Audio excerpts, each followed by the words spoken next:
Looks like we got a new friend!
Hi everyone, and welcome to the finale of The Curse of Strahd.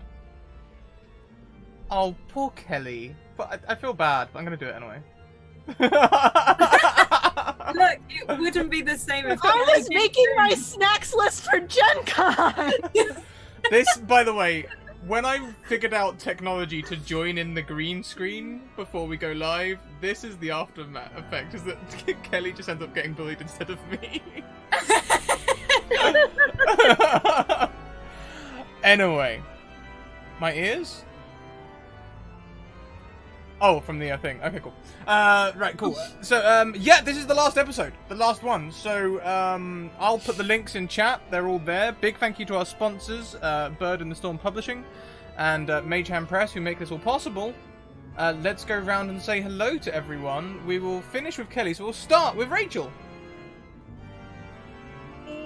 Hello. I'm Rachel, and I will be playing Sophie tonight. The wall she didn't climb the wall. The tabaxi clutching halfling who how many feet did they climb last week? It was like 120 or something. Yeah, you climbed about 100. But yeah. You also were over an edge. You started at 50 feet up already. Don't remind me of the extra plummet to doom. Without rope, I'd like to point out, as I was not done. We were just really testing ourselves, all right? And we have the caliber to do great things. But anyways, so yeah, I will be playing Sophie tonight, the older sibling of Suri, the one part of the arcane trickster rogue duo, who is had a couple of run-ins with Strahd this whole campaign. She didn't really mind him, was working with him, weirdly fell in love with him, and now really hates him. So she's looking forward to maybe spitting in his face for like the 4th time. I swear, she's spat in his face a lot. So she mostly though wants to find her sister in this giant castle because they have been separated for almost like 2 sessions now. And she's getting really worried. She wants to find her little sis.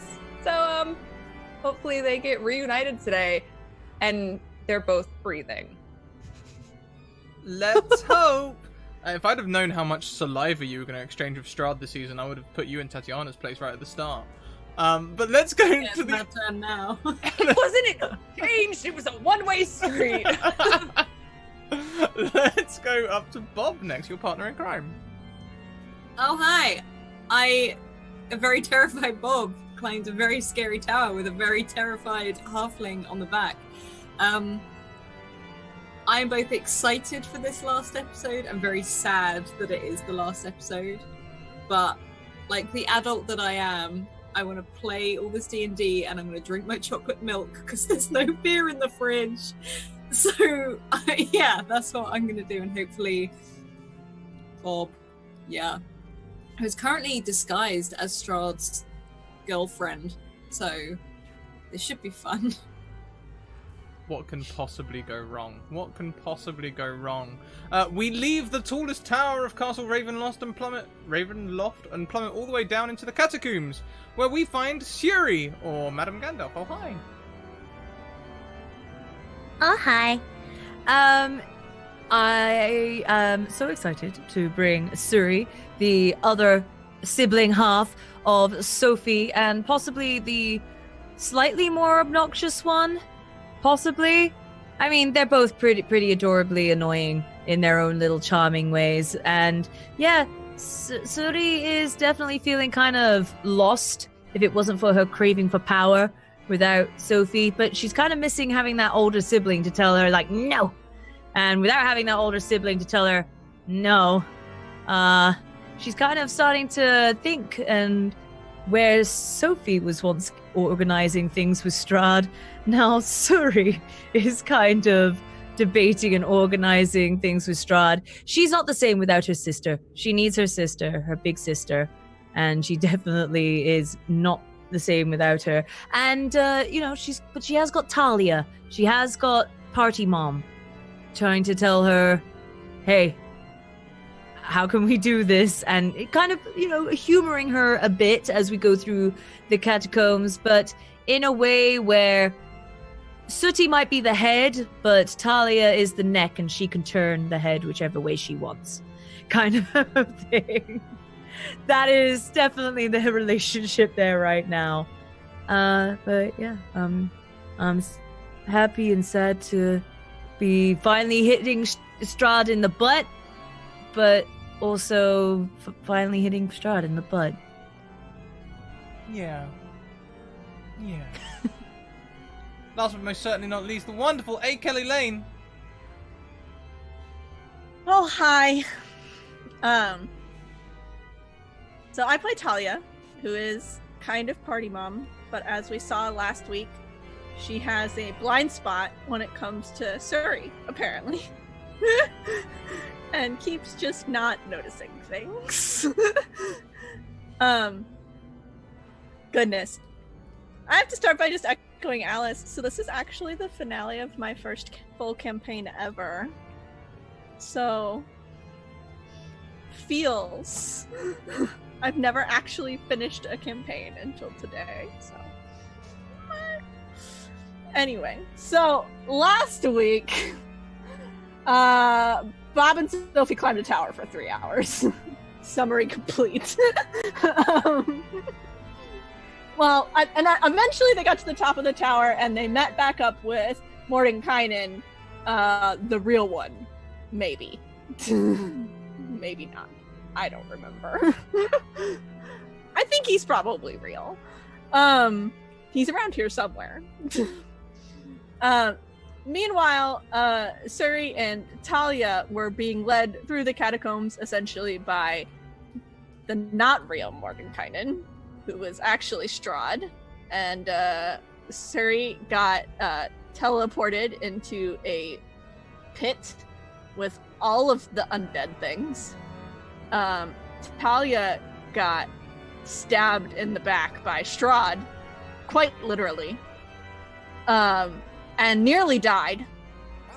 But thanks from the blessings from the gods in chat, popped back up just in time for Suri to cast Spider Climb on her to get them the hell out of Dodge.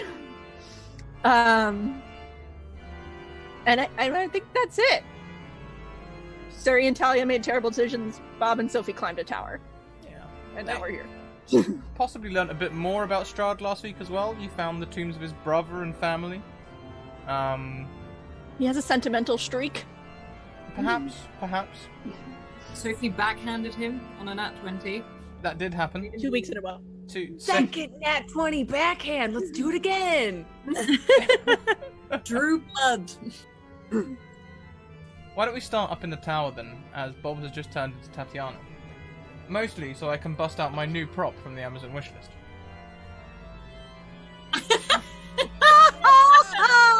Hobbit pipe, I love it. It's a Gandalf pipe! Or a It's vape a wizard long pipe. church warden!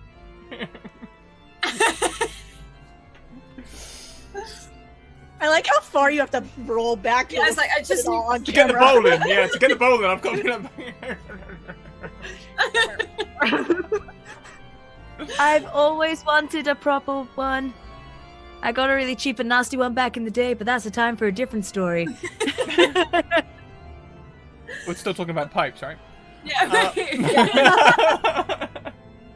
But Bob sort of shakes and shudders and like his ears sort of flop to the sides as he gradually turns into Tatiana. Right. That could work, yes. Do you think I should change the voice? Like, this is coming out of a very pretty lady.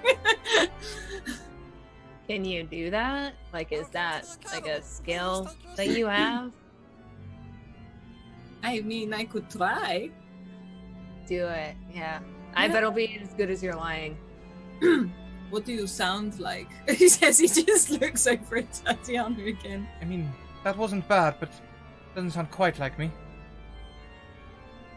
I mean, that wasn't bad. That wasn't bad. It doesn't sound quite like me.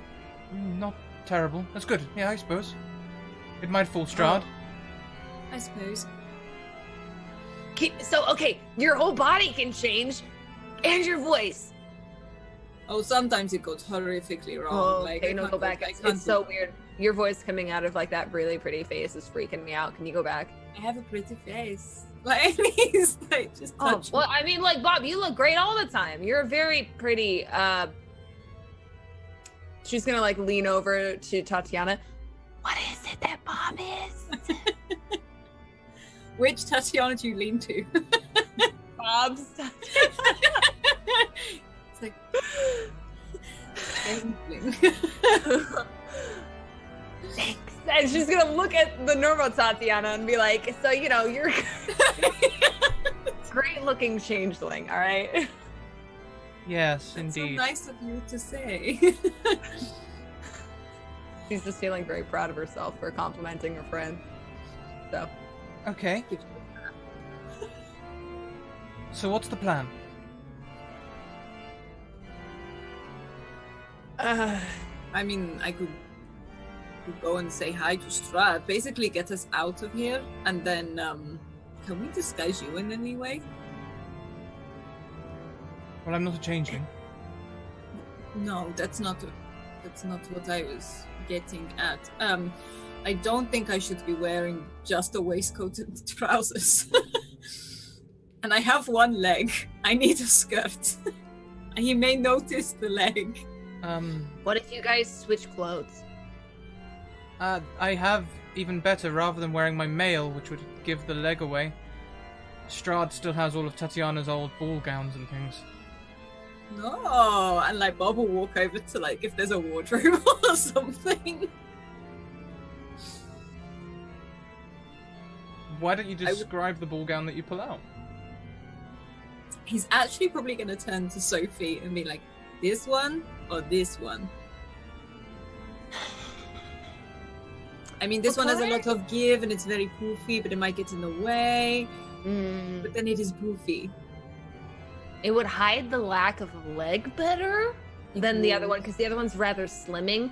But the cool thing is in the slimming one, you know, I like read in a book this one time. There was this woman who was at a ball and she had a knife like strapped to her leg, and she used the knife to like cut her dress so she could be like way more agile. So you could do that in that, but then your leg would be exposed. But I guess at that point, if you're cutting your dress, then I mean, fighting, huh? that could work. Or I get the poofy one. I just quite like the poofy one. And you know, I take maybe some of the petticoats out and I can hide knives under there. Or me.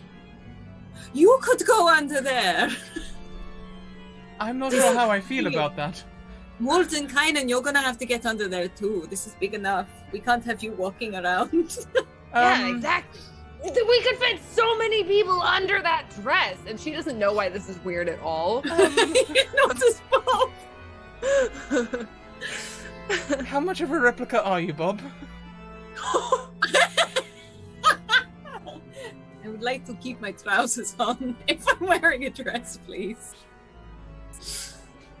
Okay, it might be awfully hot. I could like fan your butt under the dress. Talking to the wrong one again. And she's saying that to the normal Tatiana, like, it's a great idea. I'm in the chainmate. Yes, okay, this is a good idea.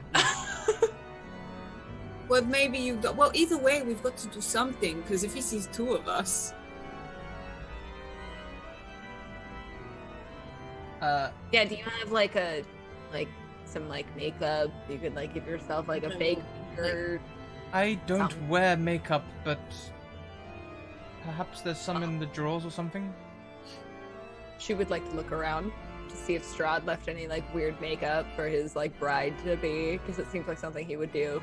Why don't you give me an investigation check? I will do just that. as this happens, Bob starts climbing into this ball gown. He keeps the waistcoat and everything on, as you know, no one else is gonna wear it. 16, all up. On a 16, in a drawer filled with fancy underwear that looks as though it's never been worn, you find a small box, and in that box there is some powders which are quite dry, but perhaps they're supposed to be? sifting through the fancy underwear, maybe like lifting some up and going, okay, and put them down. She'll pull out the box and turn around and go, all right, I can do this. But you, Tatiana, you gotta come down though. You're way too tall. There's a chair over there, and as you say that, as Bob's got like his feet up on the side, and he's pulling up his massive boots underneath this dress, tucking in like his blades, his rapier underneath, and tucking his crossbow around the back. Can you hold my bats for a moment? Sophie can put the bats in her bag. Thank you. For now. She'll do that then. My pack's more full than yours. But yeah, so she will, if normal Tatiana will like sit or like crouch or something, Sophie would like to attempt to make her look like a different person with makeup. Tatiana would kneel. She'd take a knee.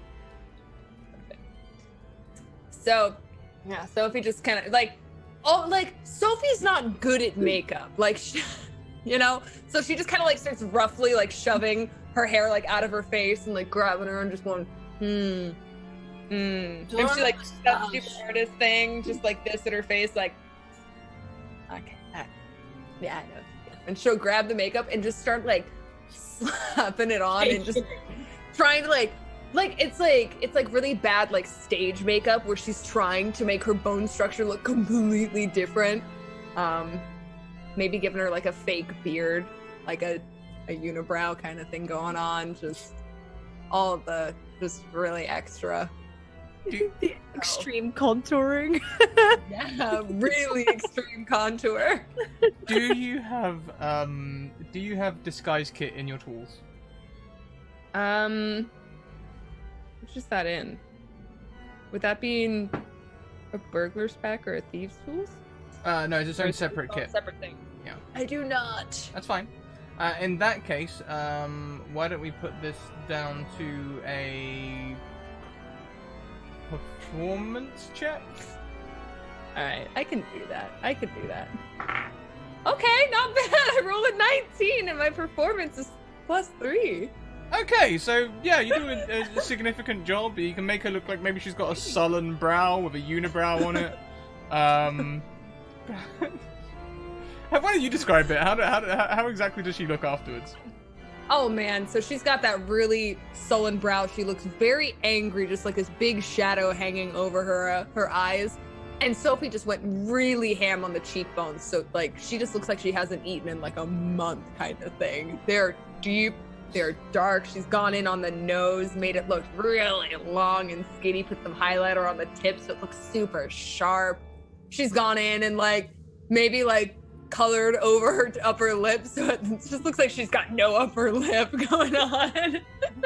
I don't maybe like Legolas like eyeliner on her waterline. Just weird shit.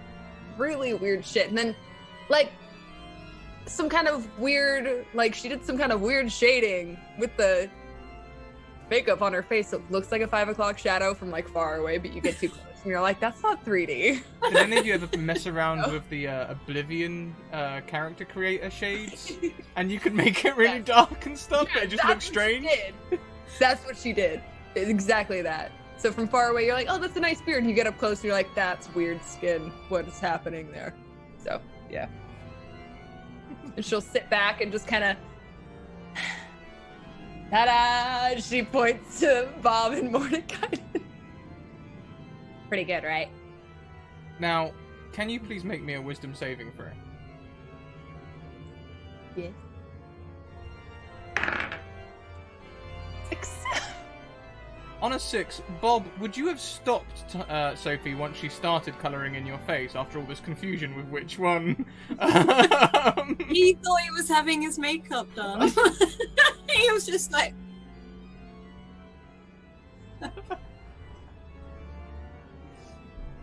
Hang on, no, she'd be able to tell one of us is in armor and one of us is in a pretty dress. You introduced the getting them cross-wired. You do have rerolls though. Please, I'm gonna reroll. Wait, actually, how many do I have? I've got 2. You've got 2, yeah. Yep. We're gonna redo it. Yes, in that one! Come on! What the fuck? Isn't that your lucky dice? Isn't that? Yeah, this is my level 20 rogues D20 and it's betraying me. Oh no. Oh, enjoy, Bob. You look great. Are you going to do Tatiana next? And like Bob's voice comes out of the face and Sophie just goes, shit. I mean, I look very good. Sort of. But this kind of throws our whole plan off. Bob, you don't look good. You don't. And he just like pulls out like his waistcoat from underneath and just starts wiping it off his face. Oh, God. I mean, I could. Oh, okay. Like a calm down version of it. Okay, other one. Come here, please. I shall try to duplicate this on the other Tatiana, the actual one in the plate mail. Another performance check then. Oh, okay, so that one's still gonna be good. All right, 17 plus my 3. Yeah, so you can replicate the same thing again. Just harmless fun and one reroll. That's all. It's one reroll I could have used against Strahd. It's fine. That's fine. What do you do with the rest of your... why don't we pan down first? Let's go to Suri and Talia down in the basement as you are spider climbing out of this white-infested dungeon.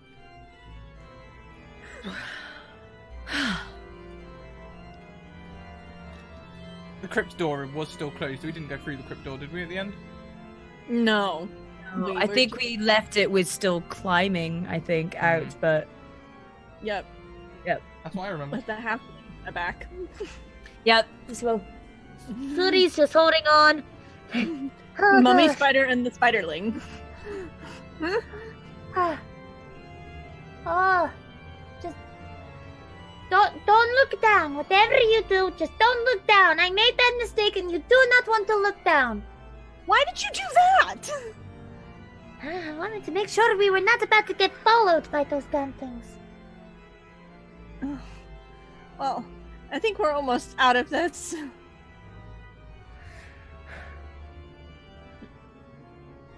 Oh no. Suri's slowly... We dropped Rachel. Rachel's out.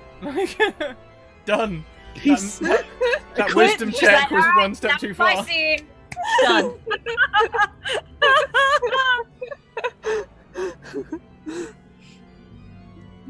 Anyway, indeed. My job here is done. Right, and mic drop.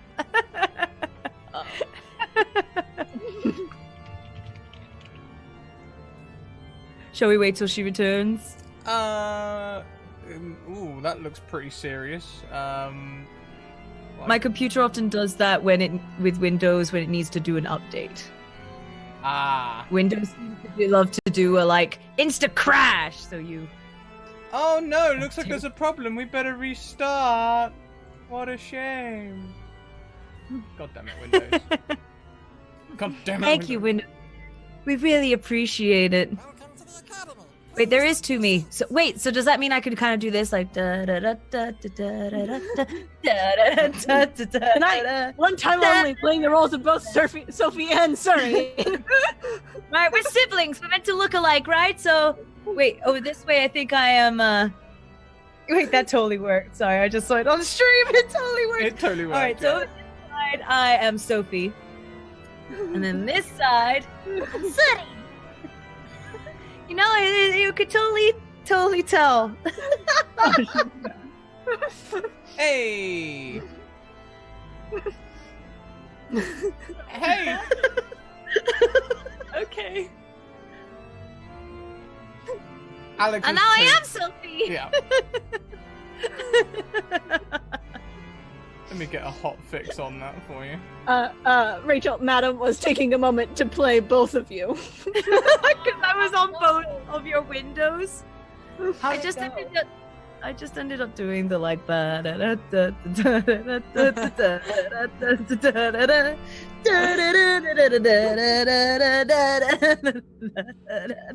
yeah. So we're all back.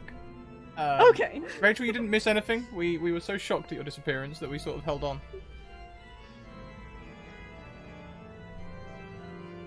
Climbing out of the pit. Climbing out of the pit. Are they coming after us? Yeah, are they coming? Like when Suri looks down, they can't make it out of the. Sort of like clawing at the wall, but not climbing. Oh, good. Whew. Okay, well, just make sure you keep climbing with all your might, because I don't want this spell to wear off and we go plummeting down into a wraithy death. Yeah, well, I'm working on it, but you're holding on to my neck kind of tight. Oh, sorry. And Suri will awkwardly Shoulders.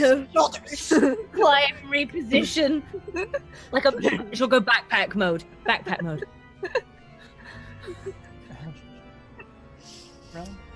Round and jump. Yep. Okay, so you can be climbing with Suri on your back. When you get to the crypt door, which is an easy walk for you now, how do you go about opening it? It's a heavy stone door.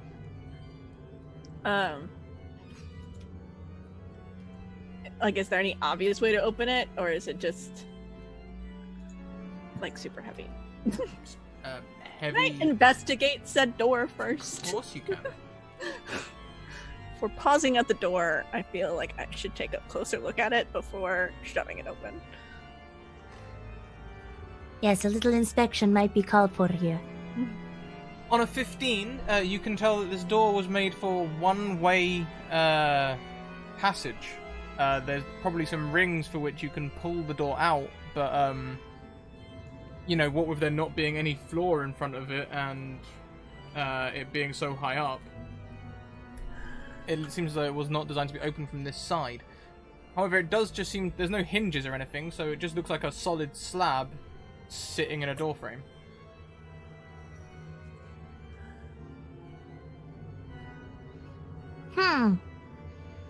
I wonder if we push together?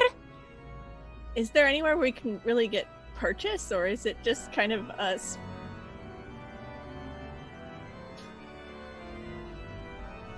I mean, Tally's got spider climb, so her feet can just hold us onto the the wall, right? And she can just into it and see if she can just brute strength the thing open. You can certainly try that. Why don't you give me a strength check? Athletics, maybe. Can I help her? So she gets advantage? How would you help? I will push, like, as well. From the backpack position? Oh, wait, so it isn't, like, out of a hole? No, it's literally it's solid still wall. in a You're hole. standing like this. You need to push that door that way. You can do it! Yeah, so I just imagine that Talia's got, like, purchase, like, either... How big is this door? About 5 feet by 7 feet. She's probably got feet purchased on the bottom of it and is pushing. I don't know if that made any sense. It does make sense, yeah, totally.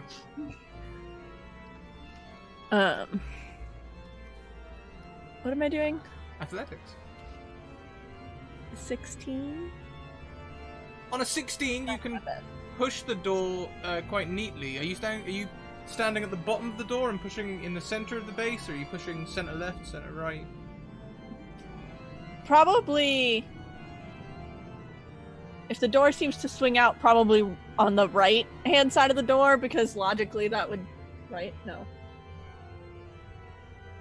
Left-hand side of the door? Okay, so as you push on the left-hand side of the door, it starts to swing open, as if there were a hinge, but obviously it's just the weight that is pulling. And you can create a gap, maybe 1.5 feet. Sorry. Climb off my back, go squeeze through there, and see if you can find, like, the actual, like, lever to open the door. Okay. Suri is going to maneuver around Talia as best as possible. Talia so she kinda, just- like shoulder She's just- turned. Okay, there we go. So just into the gap. And yeah, I'll search frantically for something to prop this open further, or is there anything that I could do to push it further or to keep it? Well, you can give me an investigation roll. Okay. Oh, that's not the right. There we go. That would be a total of 15. On a 15, you can see the door has 2 large rings on it that look like they were made for pulling. They stand about 3 feet high. 3 to 4 feet high. To the down the passage, you can see more tombs. Behind you, more tombs. So tombs either way. There's a wall on the other side as well. It looks like someone might have hooked this door up to a lever at some point, but you can't. You can see where a fulcrum would be placed, but not where a lever would be placed. When you turn back to look down the way again, Strahd stands in the corridor with you. Oh, hey, man. Do you have something to prop this open, maybe? I can help you open it, but why? Aren't you alone? Turns out, it's better when you are a very faithful leader to have people who will look after you. Like knights and stuff like that. I did not realize I was in the presence of greatness. Well, I wouldn't say great, but maybe godlike.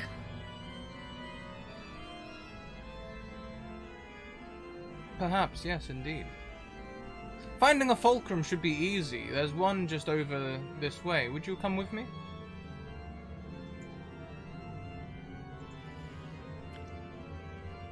Can I maybe do an insight check to see? How much of this is a trap? Sure. Fuck. That would be a 4. He definitely would like you to go with him.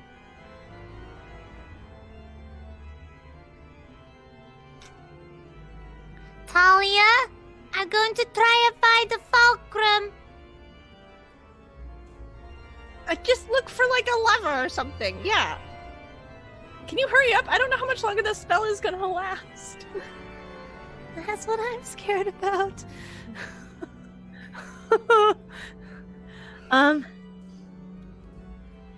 Alright, but we gotta go fast. Gotta go fast. Too bad you don't have your headdress and stuff. I know. All right, I got it right here next to me, but I'm not wearing that today. And Suri will go like rushing past in whichever direction, which of the catacombs Strahd was leading towards. Sure, he's actually leading you back towards the room where you started. It takes you into the misty corridor, yes.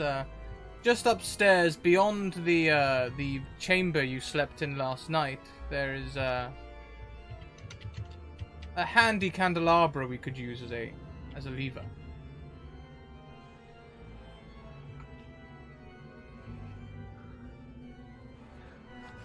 Fuck.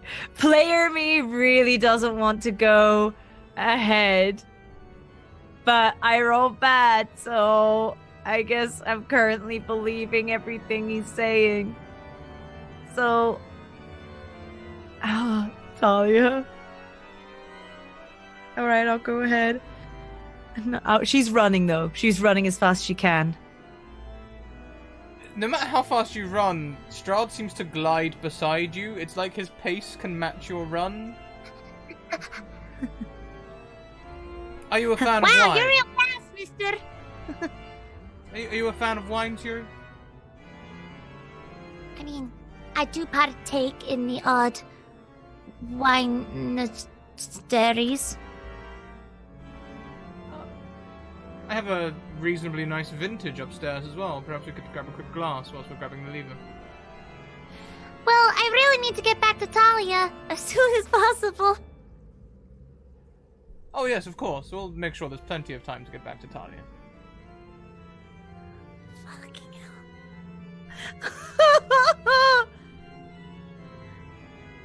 How much will she still continue to believe him? There'll be Anytime you plenty feel of like he time. says something that makes you suspicious or does something that makes you suspicious, you may roll again. Alright, well, we'll go continue into the room where the candelabra is. See this one right here? And he pulls a long... a candelabra which hangs in like a crook. He lifts it out and it's just a long pole on the other end. Made of solid brass. Should do the trick for you. Before she enters fully into the room, she's gonna take off a shoe and put it in the door, like grease.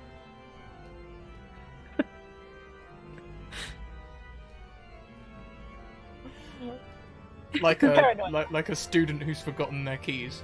Yeah. Scrat, you did this 2 weeks ago. I did, yes. My shoe! I do that with my bedroom so that the door doesn't shut so my cat can get in and eat. I use a shoe.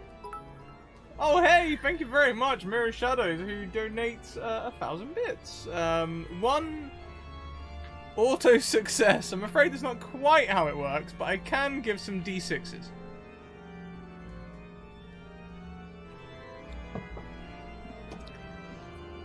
But yeah, so she'll take off a shoe and just like put it in between the door and the thing, and then run up to try and grab the thing I was trying Oh, thank you! I've never witnessed someone remove a shoe so elegantly before, Siri. Well, when you're as sneaky as me, sometimes you realize that shoes aren't the quietest thing. I once had shoes that literally did the as I snuck.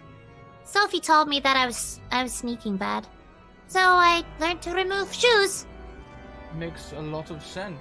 It makes a lot of sense. You are very wise. I am beyond compare. I would say without doubt, beyond compare, one of the wisest halflings I've ever met. And I would need your wisdom for a second. I mean, it's gonna have to be a real fast second. I have 2 bottles of wine, and some important guests attending. Which bottle should I give them? I don't know. Are they red people or white people? What do they prefer? Well, they're both reds, you see. One is 50 years old, and the other is 30. But they say the 30-year-old is a better year than the 50, despite the better aging. I don't know. Both. Serve both. That way you don't lose. Okay. She'll start walking towards the door with Can you the please make me a wisdom saving throw? Oh god, oh god, oh god, oh god, god. That'll be 21 in total. 21 in total. You realise that Strahd is trying to charm you. Huh. I mean, flattery will get you everywhere, but just serve both. Okay. I got to go. Thank you for this. We'll be back soon. Oh, We'll hang out. I'll carry it down for you.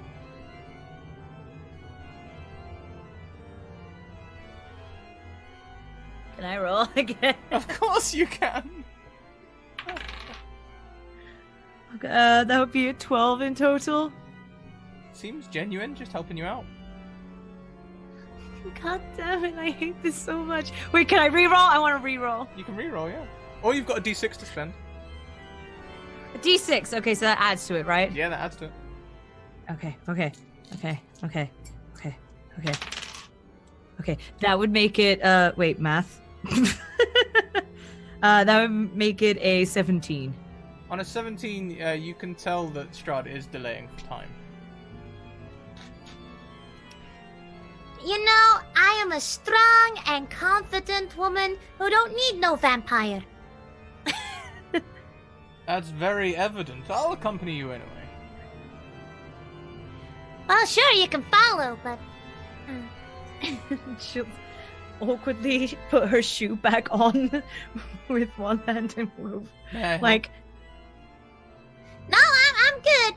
I'm good. Strong, confident halfling. Don't need no vampire. I mean, it's all very well and good proving the strong and independent thing, but when there's help available, am I not fit?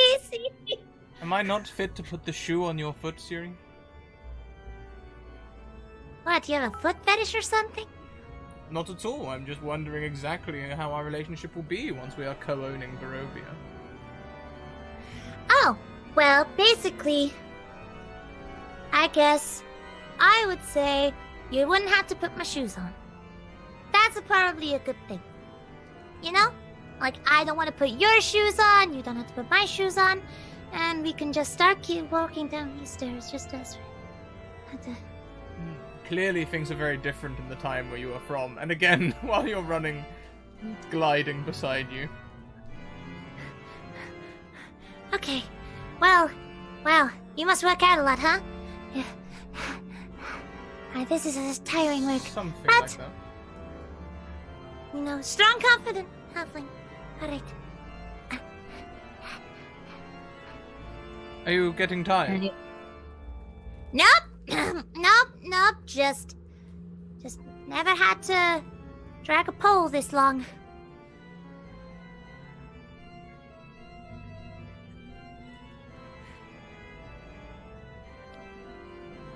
sorry.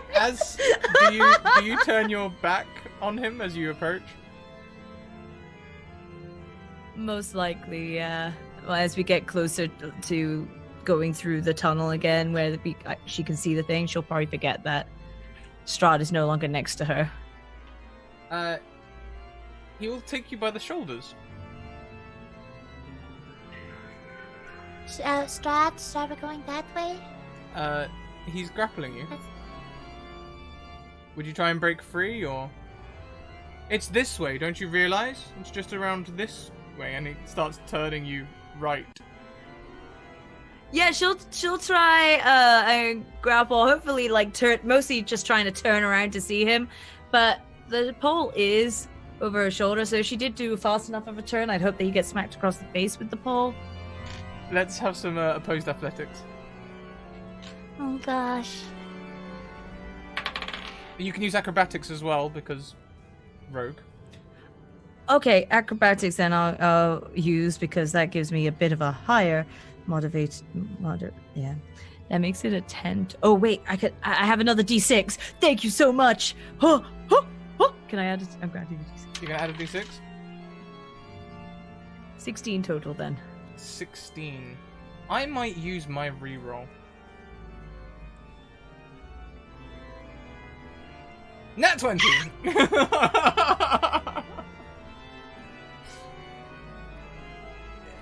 No matter how much you wriggle, he holds you still. I'm very sorry about... Wait, I have... Oh, no. I'm very sorry about this, Siri. And he's going to attack.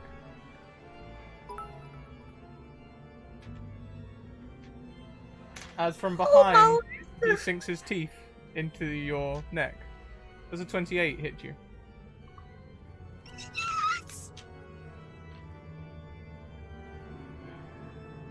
Please take 6 piercing damage and 9 necrotic damage. Oh no! Oh gosh, okay.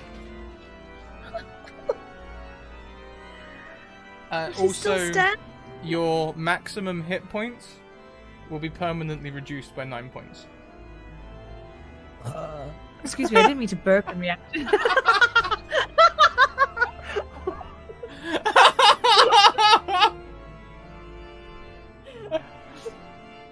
I think I just inhaled so much air in the last few minutes that it came back out.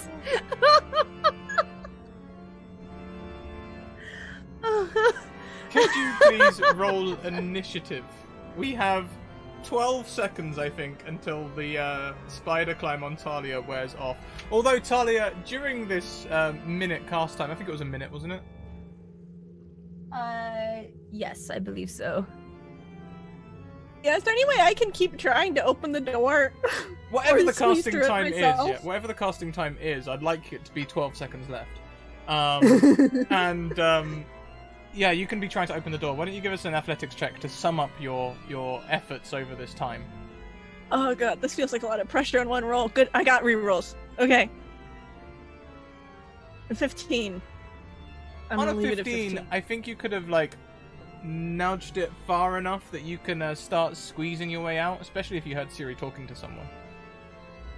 Yeah, there's a lot of, like, panic involved right now that it's taking her so long. And that I don't know how long the spell is supposed to last.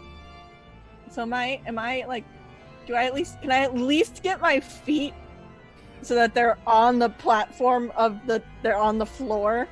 So that I'm not just gonna fall. Yeah, sure, you can get it there, but you're sort of like wedged between. If you take off your armor, you could get through easy.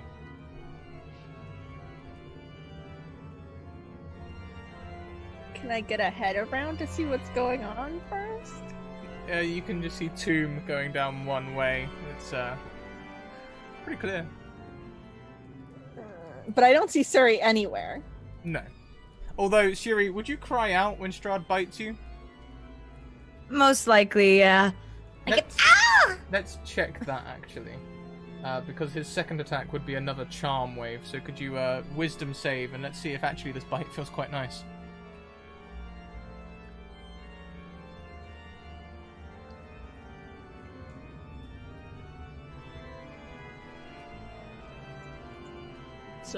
So is that a wisdom save for Suri then? Wisdom save for Oh, Shiri. sorry. That's okay. I'm just like staring off in panic. Oh, that would be a 20 total. A 20 total, it definitely does not feel nice. His fangs rip into your neck and start tearing away chunks of your skin. Oh, fuck, man! Ow! We can't bite each other if we're meant to be ruling together! That goes with the shoe thing! No changing each other's shoes, no biting! I Strahd ain't down with that. looks very aggressive. Like he's going to bite you again. Would you like to roll initiative? Yeah. I'm like, nah, I'll just let it happen. Talia, why don't you roll initiative as well? And 20. chat, I'm out of rerolls. If we want to keep this interesting, I'd love some more. We'd love some more! Chat, we trust you. Don't do it. So, Siri, what was your roll again, sorry? I got a nat 20. Oh, what the best time for you to get a nat 20 on an initiative roll. Great. You have a turn. I have a turn. That's like literally all that happens. Like, That No. was very purposefully worded. oh, lordy. I think. Mirror's is giving more rerolls to all of you. And I can see Deza come in with 100 bits as well. 1 temporary HP for Siri. Yes. You said that my help from the -4, -9 you just got. Okay, I think in a bit of a panic, Suri might end up casting hideous laughter. By all means. So wisdom saving throw, because basically if he fails this, he'll just end up in laughing fits and can't stop laughing at everything. And I'm hoping that will incapacitate him enough for her to get the pole. What is your spell DC? That is a great question.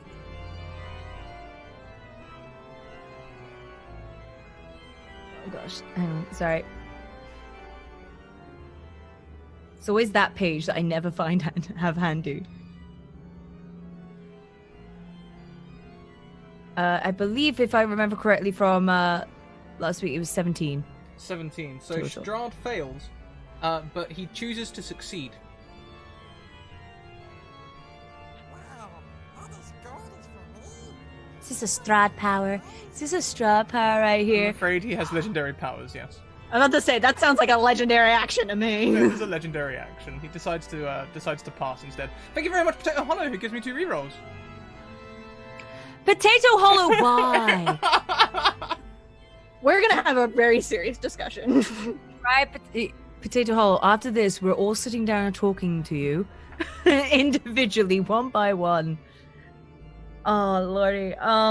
Is there anything else you'd like to do on your turn?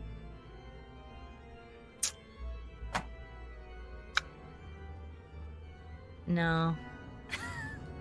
There's nothing else I can do. You can wait, hit... Go on. I'll get closer to Talia. You are grappled. You'd have to take an action to escape. Damn it.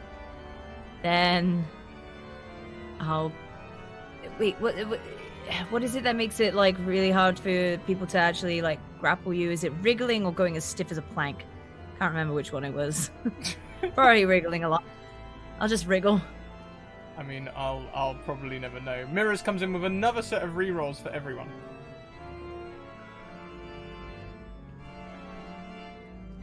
Praise Paylor. Praise indeed. Since you are grappled, is that the end of your turn? Yep, I'm just gonna wriggle real hard. Then in that case, he will bite you first. Does a 16 beat your armor class? Yeah. So that'll be another 19 damage, and your permanent HP will be reduced by 12. I think I just crit my necrotic damage. No, I didn't. No, we can do more than that still.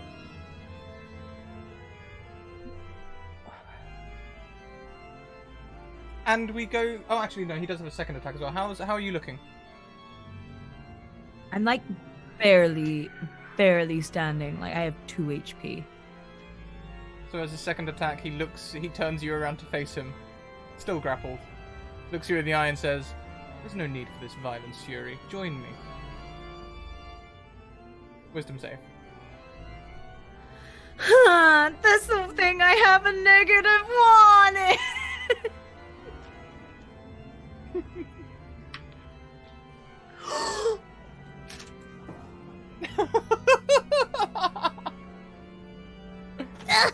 I had to do this. Wait, come on. No, not the shadow reveal. Come on. No, you can't see it, but We I can swear. see it, just about. I A 20. swear. I see it. Yeah. It was a 20. Thank you. Thank you. On the nat 20, you refuse Strahd even to this point. Talia, it is your turn. Can I argue that if she's got purchase now, she has more ability to body heave this door open? Sure. Yeah, advantage athletics. Because I don't think she would go armorless, seeing as her other armor is back in the tomb. 18. You're back in the tomb. On an 18, you can push that door over. The door goes flying backwards and makes a loud bang as it hits the wall and then crashes into the floor. You can hear the direction that they're screaming. It sounds like it's about 60 feet away from you in the maze of tombs. Okay, so I guess on my turn I'm just gonna dash over there. As you dash through these tombs to where you can hear Suri still screaming. As you hear the footsteps approaching Suri, Strahd lets go of your shoulders and just walks away down the catacombs. Talia, you burst around the corner to find Suri looking... Well, how does Suri look? She is like probably going to be a little melodramatic, but yeah, she'll be lying on the floor, just like grasping where she's been like bitten a couple of times, and it's just like. And with that, I think we'll pan back upstairs. Bob and Sophie. I'm sorry, I warned you I'd be a horrible Strahd. Bob and Sophie, oh hi! Bob is in his dress. He's very happy about it. And underneath those skirts, he is geared up. And in one of his sleeves, he has a dagger. Can Sophie go under the dress and make sure everything's like in a good spot for Bob to reach? Like, all right, and now we're gonna shift this one like an inch up your thigh. All right, okay. Wait, hold up. I'm not touching anything. Just no, I know. It's just the translation. Stop. Can somebody hold Bob? Make him stop. Hey, I can control myself. And why are you so ticklish? And she tries to move into this. Just like behind the knee, just. Mordenkainen says, well, if it'll help, and cast Hold Person. Ah! Perfect! And then she'll just like completely rearrange everything so it's like X. His eyes moves over to Mordenkainen like, I did not consent to this. I didn't realize it was a question of consent, I'm sorry. Unfreeze me. Are you done, Sophie? Are you done there? Is my mic weird? A little bit.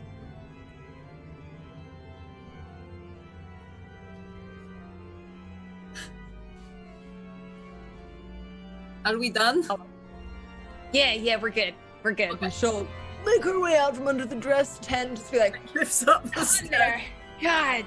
Telling me about it. I'm still in trousers and a waistcoat. How do women bend in these things? I don't know. I've never worn one. You should ask Talia. She's gonna know so much about this stuff. Yeah, she used to wear them when she was younger, but now she tends to stick to the armor. Okay, I think I'm all flexed up, and he starts doing stretches. He does a couple of lunges. Okay, I can do this. Alright. So we're just gonna go. So you're gonna approach him, and then you want the three of us to just kind of like lay in wait? This is more a precaution. I think we find the other two first. Okay. I mean, Mordecai, you're like an all-powerful dude or something like that. So can you just like find them? Is there any way that you can do something like that, or are you kind of useless? Let me think. We could use one of Sensor's. No, that won't be any good. Sensor was useless at finding people. Detect Force probably won't help right now. We need to know where they are, don't we?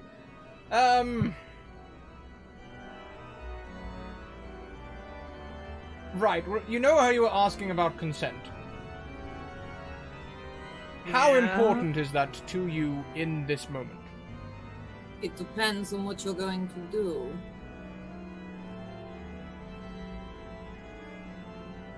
Well, I would have maybe thought at some point about casting Scrying on your friend Fury. I don't understand. What does that mean? I'm here. He goes into textbook. He goes into lecturer mode and starts going.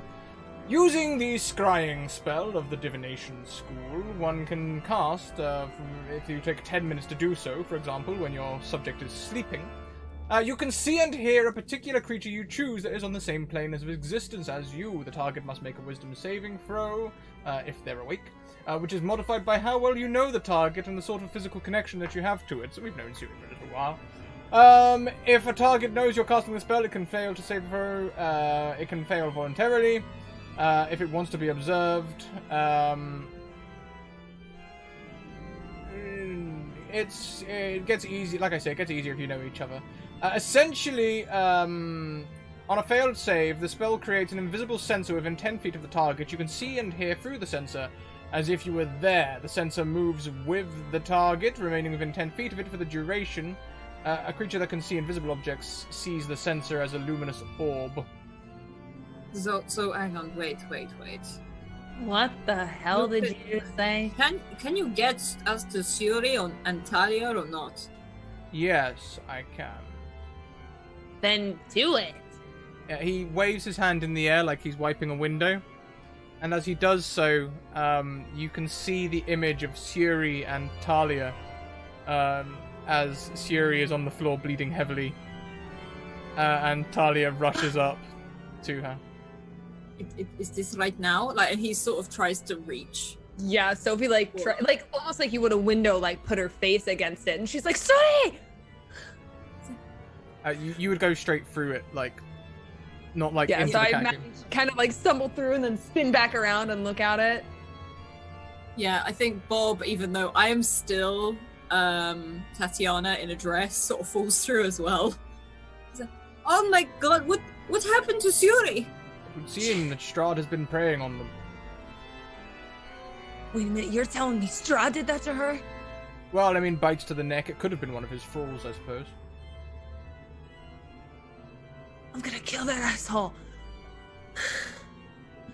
Is she gonna die from that? Well, actually, funny thing about vampire bites, it's technically impossible to die from them. Okay, first of all, there's nothing funny about this. My sister is out there. Okay, well, perhaps a bad turn of phrase, but you can't die from a vampire bite. You can pass out, and then if you are buried in a coffin, you come back as a vampire, and then you have eternal life. Thanks for the lesson. Now get me to my sister now. Sure. Looks like she's in the catacombs. Shall we head down?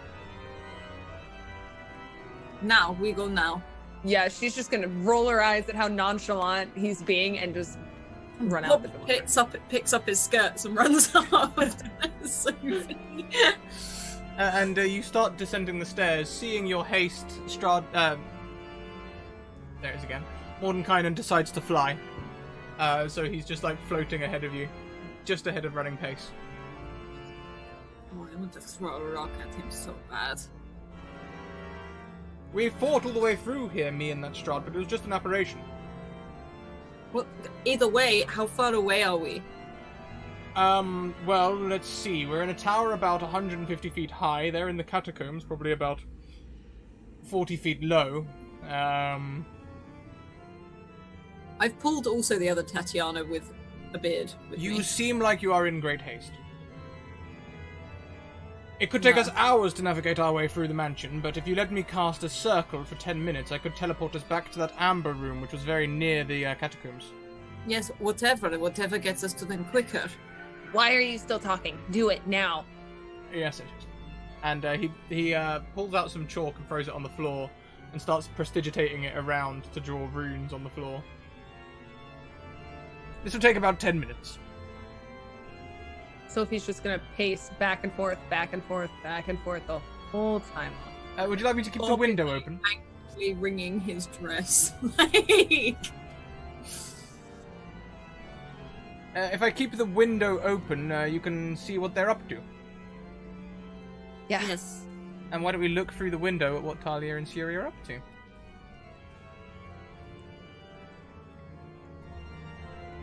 Talia's casting Cure Wounds. That's what she's doing. At level 2.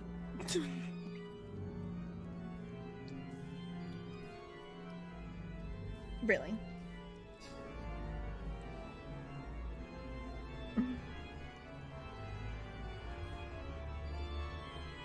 Well, that's 12. Yeah. So, Sari gets 12 hit points back. Sorry.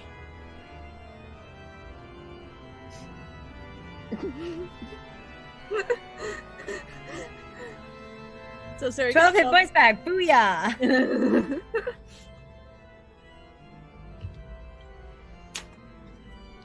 She's still pretty hurt, but she's doing better. Sari, I assume Strahd found you? Yep. Man, he's a biter. I didn't know that about vampires. Sari, we have to see if we can find some place to rest and see if we can patch you up some. I don't know if there's anywhere down here. Oh, by the way, the Mordenkainen that we were following this whole time, definitely not Mordenkainen, definitely Strahd.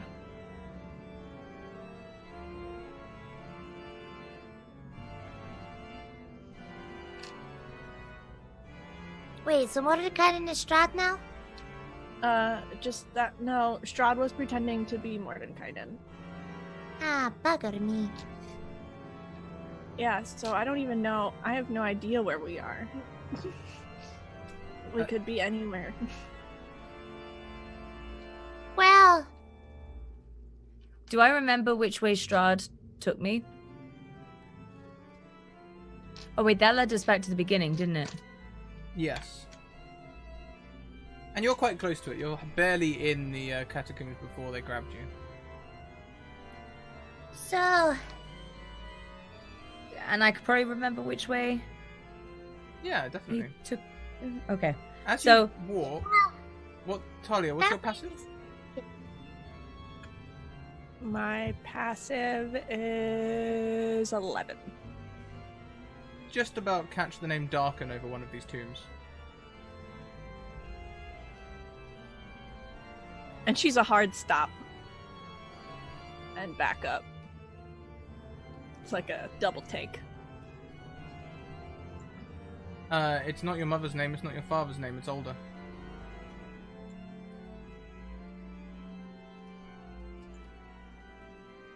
But from the door, you hear a whispering.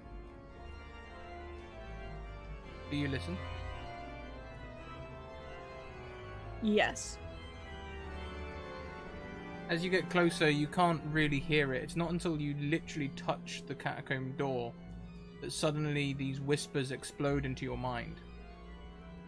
The amulet, the holy symbol. The holy symbol of Ravenkind. The holy symbol, the amulet.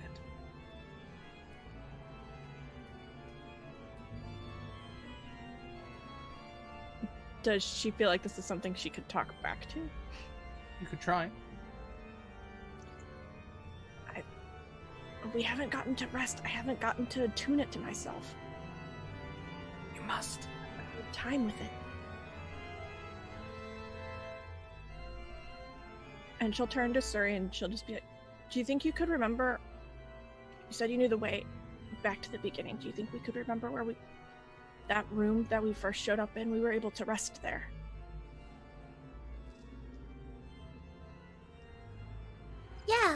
Yeah, I can remember the way back to the beginning from here. After all, I took my shoe off in as part of it. And one always remembers where you left your shoes. I have no idea what you're talking about, but I'm sure. At this point, neither do I. That is this way! And as they carry on, Strahd says, well, I'm going to have to drop that spell now, I'm afraid, Sophie. We're going to the Amber Room, but it looks like that's where they're going anyway. You misspoke again, Scratch. Oh, You did I? gotta stop doing that. You're making me have panic attacks, my dude. You're like, what? It's like, I knew it! Mordenkainen. Is it though? If he drops the spell, I think she kind of like just tries to grab at the thin air as it vanishes and just puts her hands back down and looks really just kind of like crestfallen and sad that she can't see her sister anymore. Bob puts a hand on her shoulder and steps forward. And it's just, we're going to go get them back. Well then, hold on everyone. Here comes the teleportation wave, and the circle again starts like this screen wipe sort of light comes across the circle. And you find yourselves in that small room. The one with the statue where you first started. Right. We need to find them. You're Let's headed go. here, right? I hope We- so. I mean, they should And be. Well, then we'll just meet up with them on the way. Do They're you walking, so. Yes. Yes, okay, that You seems remember reasonable. what? The trap door that trapped me. Wait, there's another trapdoor, a different one than the one Bob and I went through? No, same one. Strahd visited Same. me at the same time, though, and blocked me from using my fly spell. I can fly over it. Do you remember exactly how far down the tunnel it was? We were falling for a really long time. Right, okay, well... As we head down towards to see them, let's just hope we can avoid it. And, as Talia and Suri are making their way along... Talia and Suri, are you making any, like, you're obviously coming down that corridor where you know the trapdoor is. How are you gonna navigate these? Well, once Talia gets, I feel like they hopped back and they spent a lot of time there. I think Talia would remember, like, roughly how far it was down, and then she'd start, like, moving really slowly down the hallway and basically, like, taking big steps and pushing and, like, seeing if she can trigger it to figure out where it is. Okay, yeah, and you can hear a pompous man vaping heavily and a worried Sophie heading down the corridor the other way. Guys! Talia? Sophie! Sorry! She's just Don't run! Be careful of the trap!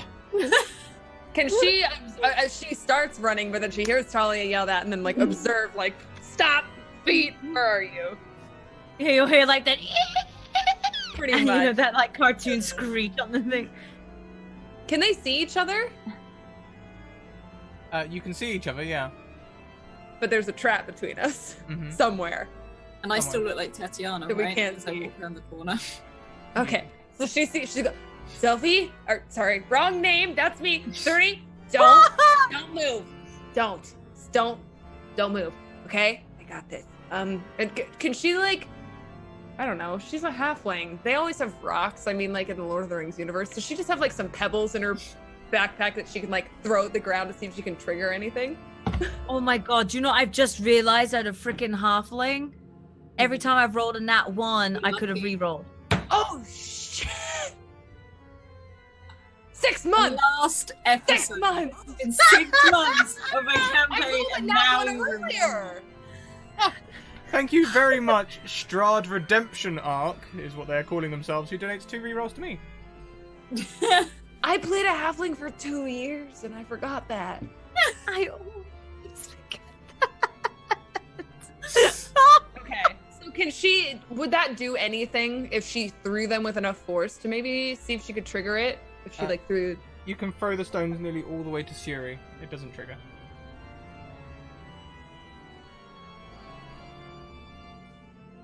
She's gonna look back at Mordecai. You're sure it's still here? It wasn't like a fake trap or like a different hallway? Did he move it?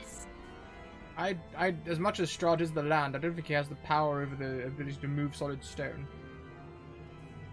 Hang on, we can check. And probably Suri and Talia will see Tatiana that's in this dress, but hear Bob's voice as he sort of walks around and goes to the edge. He just starts patting with his feet just to see if there's any pressure pads. Why don't you someone make me an investigation check? Okay. Can I help Bob? Of course you can, Sophie- with your stones Sophie and as well? such, yes. Cool. Do you want me to make one as well, or Yeah, sure. do you want Bob to like have 17. advantage?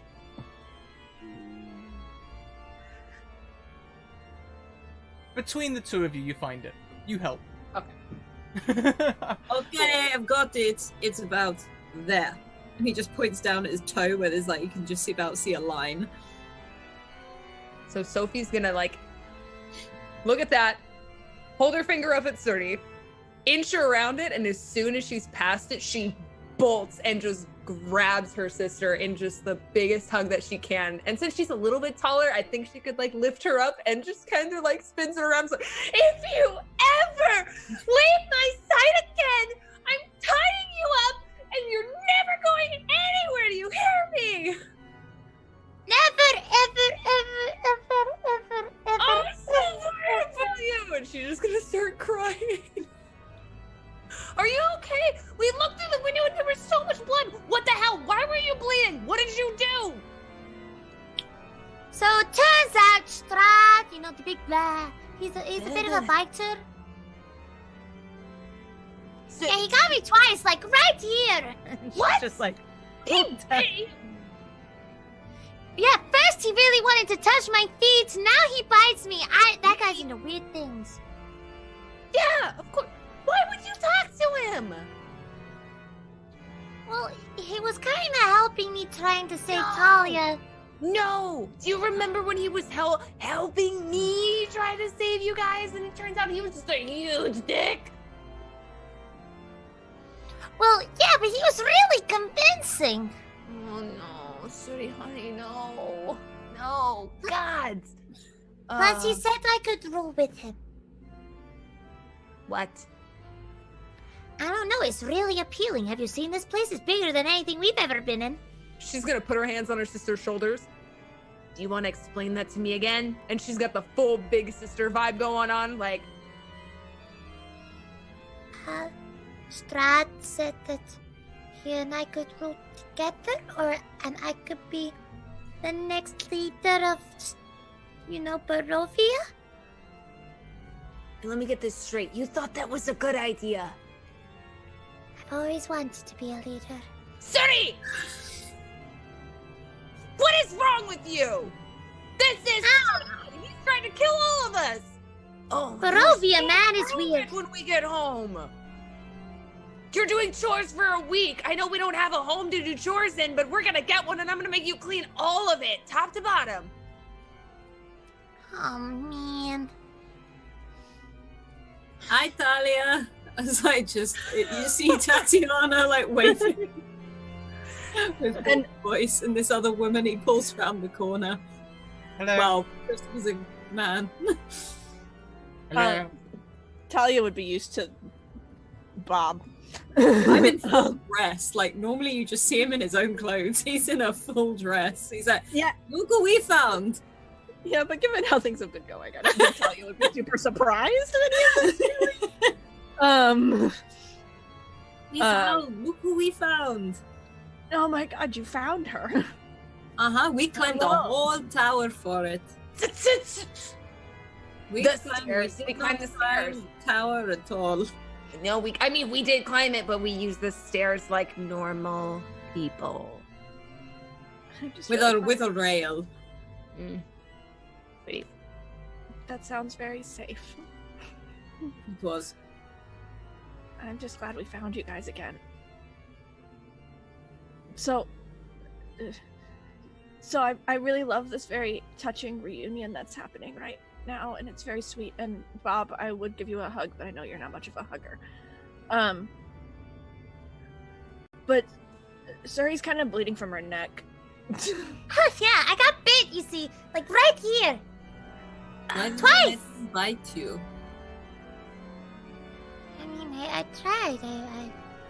I was not looking the first time. The second time, I wriggled. I tried. But Well, as apparently long my as you wriggle tried. is not my strong suit. As long as you tried, Suri. We'll get it taken care of, okay? We can do this. Oh boy. We just had a huge donation. 3 rerolls for each PC and plus a D6 for each PC. We may survive this yet. Thank you so much, Mirrors. So, we find Strahd and we kill him, right? First we need to find a place to rest. I think this amulet is going to help, but I need time with it, and we all need to heal a little bit before we find Strahd again. I mean, Suri and I ran into him a lot, and it has not gone well so far. Then we rest. I will keep watch. I am fine. And I don't think I can sleep in this either. And he just sort of holds this dress out, which is massive. That is a new look for you, Bob. I don't see why you wear them. They're uncomfortable there's and some you days can't I don't bend. really know either. I mean, are you supposed to be able to breathe in this thing?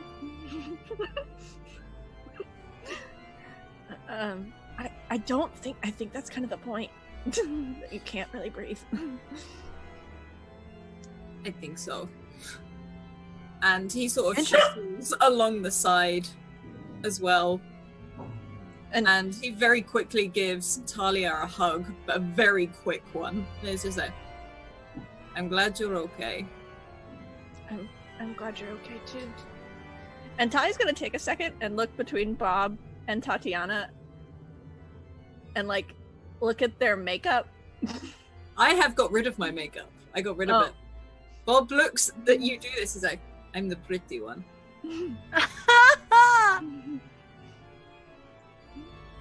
Excellent. Yeah, she's gonna like nudge Charlie, be like, convinced, right? And she points to like the makeup Tatiana, like, I'm guessing that was your work. Yeah. I found some weird makeup in an underwear drawer. Really gross.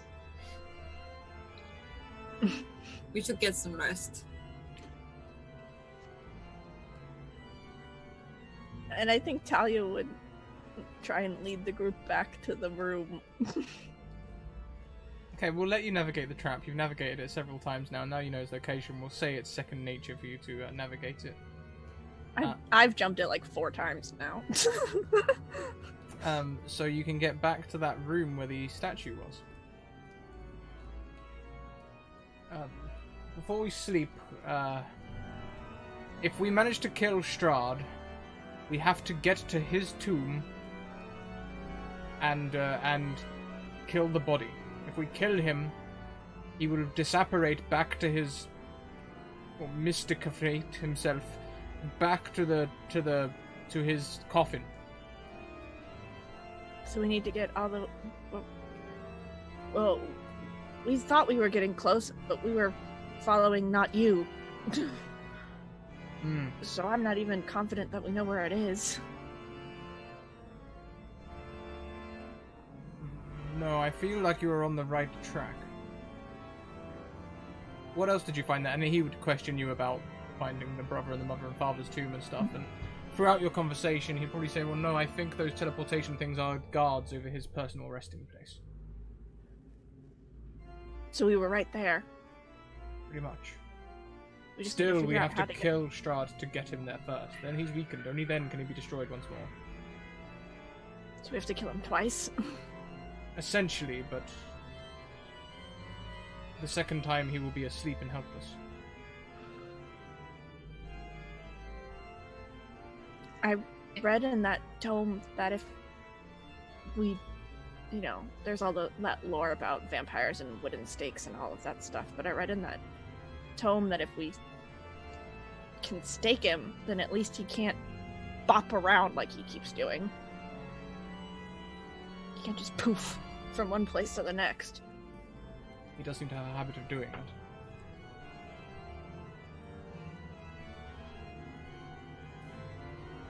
Anyway, get some rest. You need it. You look tired. Oh man, I could really use it. I lost a lot of blood, you see. I got bit, like, right here. I think he probably cast sleep on you. Like, just at level 1, so like no one will go, I'd be like, your sister really needs to rest. Sleep.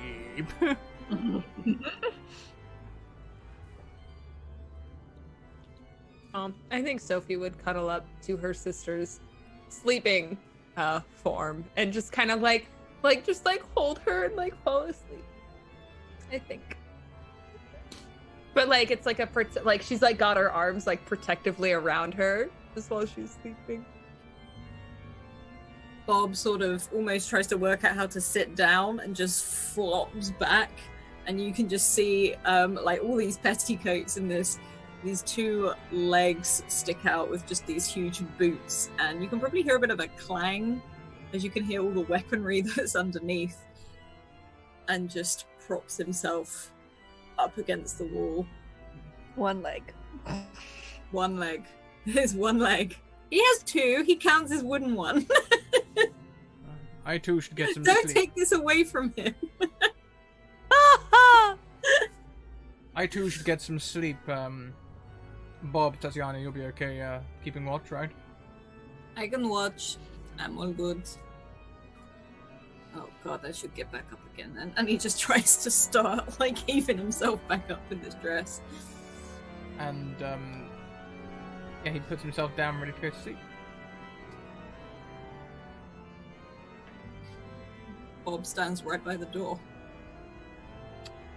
So are we just taking a nap?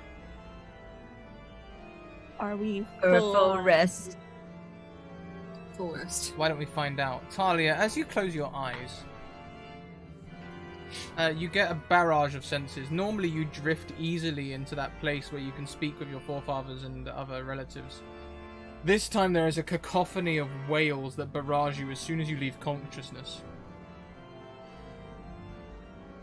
The amulet, you have to use the amulet. How? What does it even do? You don't... Look, we are among the families that built the amulet long ago. You don't need to attune to it, it's attuned to you naturally by blood. Sunlight. It casts sunlight for a start. You can use it to restrain Strahd at any time. Hang on a second, as the DM grabs his actual... yes, sunlight. 5 charges to make it shed bright light in a 30-foot radius. Turn undead. You can... it spends 3 charges of turn the undead as well, but most importantly, it holds vampires. No, I guess we don't need to stake it then.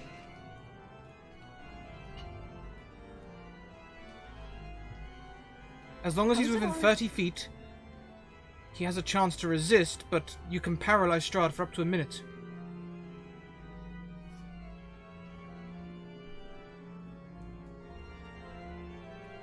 Okay. It has 10 charges.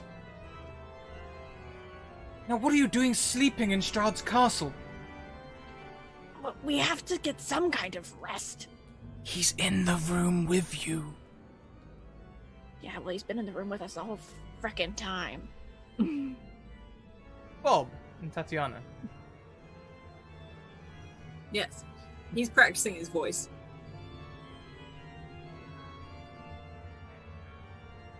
Bob, can you make me a wisdom save, please? Oh no.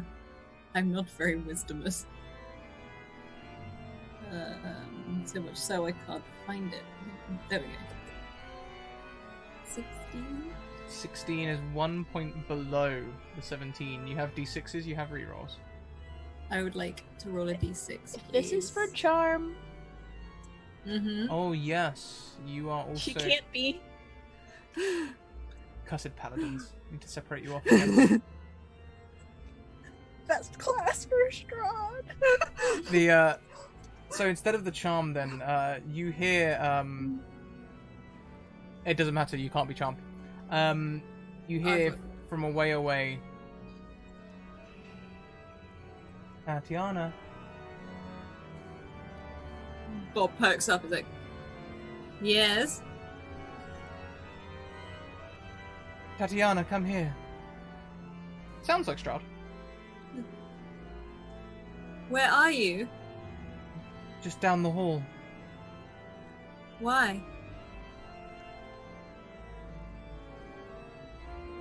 Friends will try and kill me if I come close.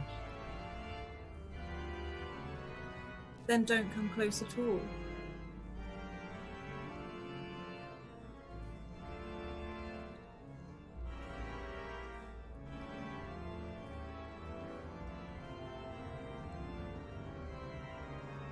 The voice goes silent. And Bob is sort of like, if there's a crack in the door, he's like peering through the door if he can. You can peer through the door when you feel hands catch you from behind. Does a 20 hit you? Yes, it does. As Strahd pops out of invisibility in the room where you were and bites you. Quick thing. Yes? I want you to use one of your rerolls. You mean you want one of your rerolls? Can't I get you to use a reroll? You can put your rerolls anywhere. Okay. You have I'll like just 7 reroll of them or something, so you've got plenty. I'd like you to reroll them, please. Of course I can, darling. How about a 23? Yeah, it hits. God damn it. He's invisible, so he gets advantage on the attack. So you take 8 piercing damage and 6 necrotic damage. which is 14 damage and 6 permanent damage to your maximum health. Okay. So do I feel like these teeth go in and just start? Yeah, you literally just sort of feel like hands teeth. I want to reach up, grab the back of his neck, and pull the blade I have underneath my skirt and throw it back behind me into the back of his neck as he does it. Make an attack roll.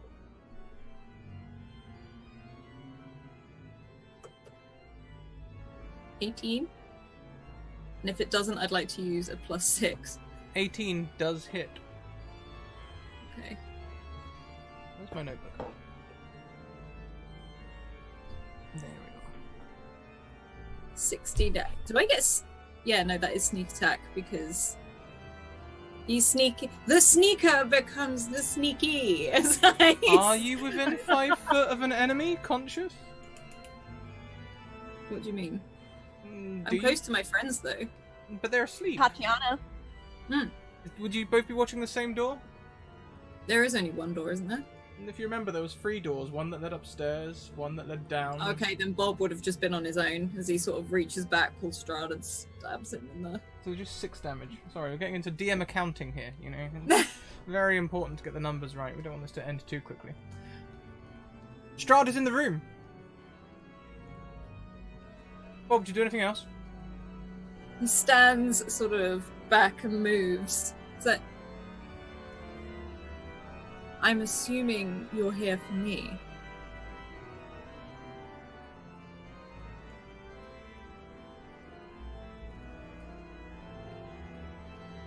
I'm here for all of you.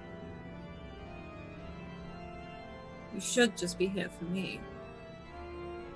Or are we past that now? This is a clever trick. But I was with the party when you were speaking to Tatiana and Bob. You didn't hold up your disguise in private company. Okay. And Bob is going to pull out a dagger and just, like, as Sophie told him, slice down the side of the dress, and he's just going to start tying it in a knot at his side so that he don't do anything to wake people up. They don't hit, like, is he looking like he's going to attack them? Or is it literally one-on-one at the moment? Just you. If he thinks if he's a distraction right now, he won't wake them up. Let's roll some initiative then. Just me and you. He wouldn't do it, yeah. 22. You mean the, like, tearing up the fabric? 23. You have the initiative.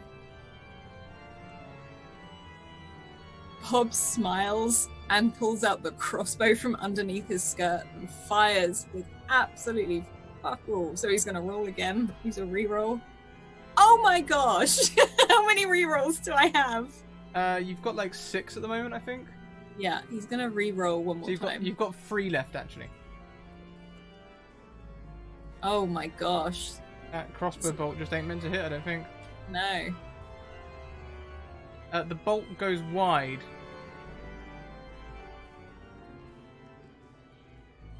See, the thing is, I know you're in a party where, like, the highest perception is 12. Mm-hmm. So I'm not sure if that would wake them up or not. Roll me a d20. We'll use it as a luck roll.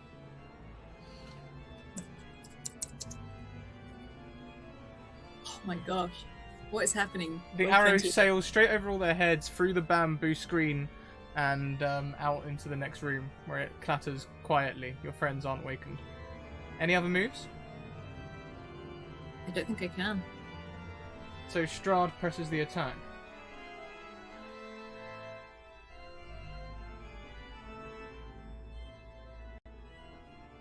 I've turned back into full tabaxi form, by the way. Roll Irina's, I am a tabaxi in a dress right now. Mirrors gives you another 3 rerolls, Alex. Thank you, Maris.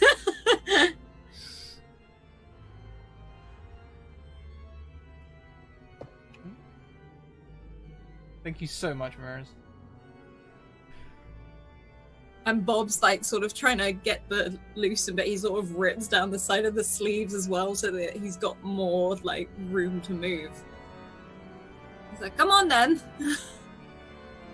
Strahd calls on 2d4 swarms of bats to aid love him in his fight. I love bats. I pull out my bats. So 6 swarms of bats join the fray. Okay, now group. Anyone who makes me a DC 12 perception check.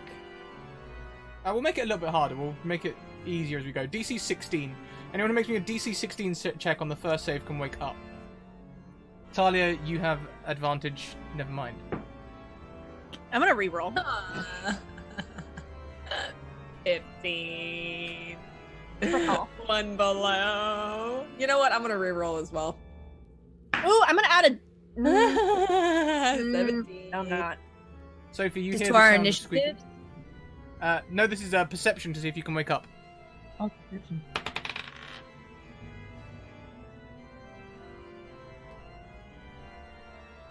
Are you asleep? Is snoring her way through it. Snoring away. Yeah. I had a spell put on me as well to sleep, so I guess that kind of explains that.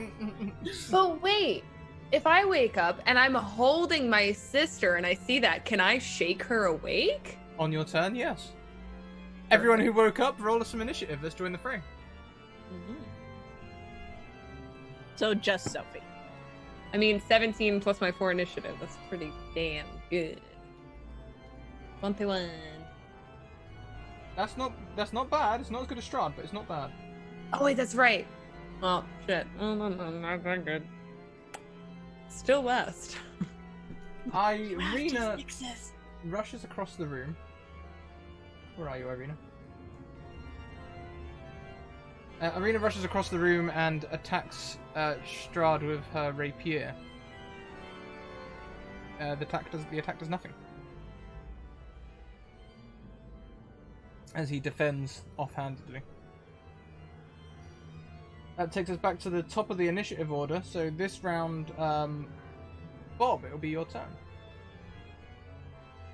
Bob sort of, again, reaches out with his crossbow as Strahd stands back. Fires. 19? A 19 does hit, yes. Now Tatiana has rushed in, you get sneak attack. So that's 19 damage. Excellent. So he just sort of leans back in his skirts and his boots and fires this crossbow off. Anything else that you'd like to do? Can't do anything else. Fantastic. In that case...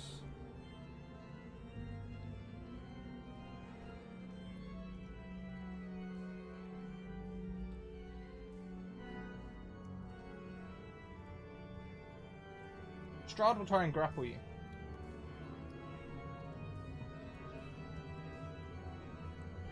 Can you oppose a 10? Oppose a 10? Do I just throw an athletics or is it a strength save? Sorry. Athletics or acrobatics? Okay. Oh my gosh. Can I just re-roll? Of course you can. Nat 20. Oh yeah, I'm not re-rolling against that. You swat away his attempt. I at grab grappling. hold of him. On your turn, you can, yes. Okay. With his second attack, he just lashes out with an unarmed strike. Does a 22 hit you? Yes. Oh, hello. Hello, Moto. So you'll take 14 damage again, Okay. as he already failed his Looks grapple. like But we that's got an a new interesting little friend. mechanic there that I didn't know about for Strahd. Nice. Welcome in, Soulbear RPG. Thank you for the raid. Welcome, everyone. We're fighting Strahd. Or some of us are. Some of us are sleeping through it. If anyone was going to. Well, I would just try to talk to him anyway, right? Exactly. Next is Sophie. Okay. Does it use up my entire action to wake up Suri? We'll call it oh, she was put to sleep by a spell, though. We'll call it a bonus action, but Suri won't get any healing from the rest. Really? Yeah, you've only been asleep about half an hour. Oh no. I've got to wake you up. I'm sorry. Okay, so she wakes up and sees this, and since she's got her arms around her sister, she like grabs onto her shoulder and just roughly shakes her awake, like, Suri, get up. And then her crossbow that she's got next to her, she'll lift it up and hold it and like shoot a bolt at Strahd, a silver bolt that she's actually. Will that do anything? No. Yeah, it will. Right? Maybe. We'll find out, No, I is guess. that the werewolves? I don't know. I mean, she's got enough of them, so she'll attempt to. Ooh, please. Oh, that's not bad. 15 plus 7 for my short bow to hit. That hits, Does that yeah. hit? Perfect. So that's just nice. It's just a 1d6 plus 4, right? Just actually, I mean, Bob's. Do I get sneak attack? Is Bob's there? Yeah, you can sneak attack. Like right. You can sneak attack. Perfect. So the first d6 is 4 plus 4. Cool. And then it's normal 4d6 for a sneak attack. Sweet. Dude, this is going great. Choose. Okay, hold up. Is my dice loaded? Because that was 3 6s in a row. Wants to fight Strahd, I guess. 3. All right, it's not loaded. 29 damage from one bolt. That's gross. That's hilarious. That was disgusting. So yeah, she'll lift up her hand crossbow before, like she'll shake her sister awake and at the same time pull out her hand crossbow and shoot a bolt. Fantastic. Can she move before? Can she move or not yet because her sister is still like? You can move. I'd say you can move. Shiri, could you please give us an initiative roll to join the combat? If Sophie single-handedly takes down Strahd while Talia is still asleep, this is going to be very upsetting. Anger in her. 17, not bad.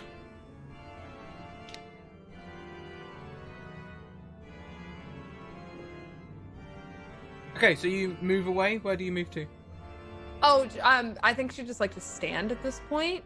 Okay. How far away would you say that they are from Strahd right now? 10 minutes? 10 minutes? 10 feet? 10, 15 feet? Yeah, actually, can she use like 10 feet of her movement to... no. You know what? She's gonna stay there. Just kidding. She's just gonna stand. Okay. For now. And then that's it. Fantastic. Then next is the bats. Shuri, you'll join in next round. So the bats are going to attack. 8 swarms of bats we had. They swarm in, and seeing you stand up, Sophie, they swarm on you.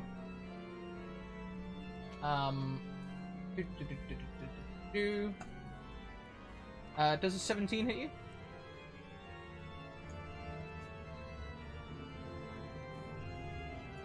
Please take 5 piercing damage. And 8 won't. 16?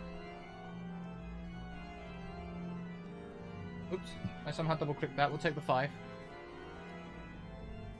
How many have I done? 1, 2, 3. 16 again. There's another 4.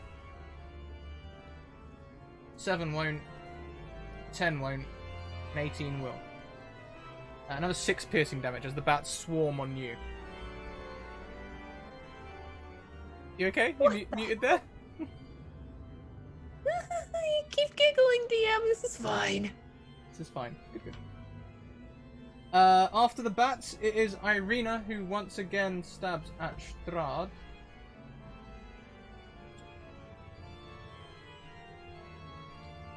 This time she can get a solid hit in and does 4 piercing damage to Strahd.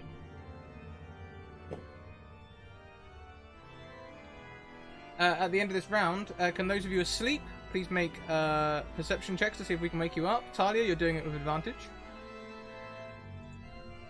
I think I'm luckily already awake now. You are. Not 20. We'll give you advantage on your initiative as well then with the nat 20. Yeesh. And Mordenkainen also sort of stumbles awake. I thought it matters. What's your initiative modifier?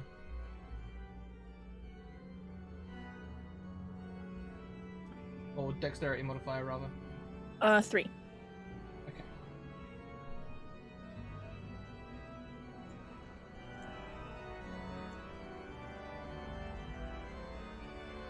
Mordenkainen also gets up. Mordenkainen's up for a fight. So, we finally enter combat with all participants in play. About time. That is everyone? Yeah, that is everyone. So we start with Bob. Bob is going to run forward with his rapier and attack Strahd again. 22. 25 damage. He's just swinging at him now that you can actually see him properly. You're starting to annoy me, Bob. Good. I just love how the name Bob is like just so beautifully bland that it's like, you're starting to annoy me, Bob. Some It is the black kind of Bob. with the higher dexterity modifier, Strahd goes next. Seeing everyone beginning to wake up, he decides to take matters a bit more seriously. He's going to cast Fireball in the middle of the room. It'll hit everyone, including himself. Just hit Bob. Everyone get down! It's probably too late, but he just... Yeah. He casts it at level 5 in the center of the room. Can we have dex saves, please? Versus...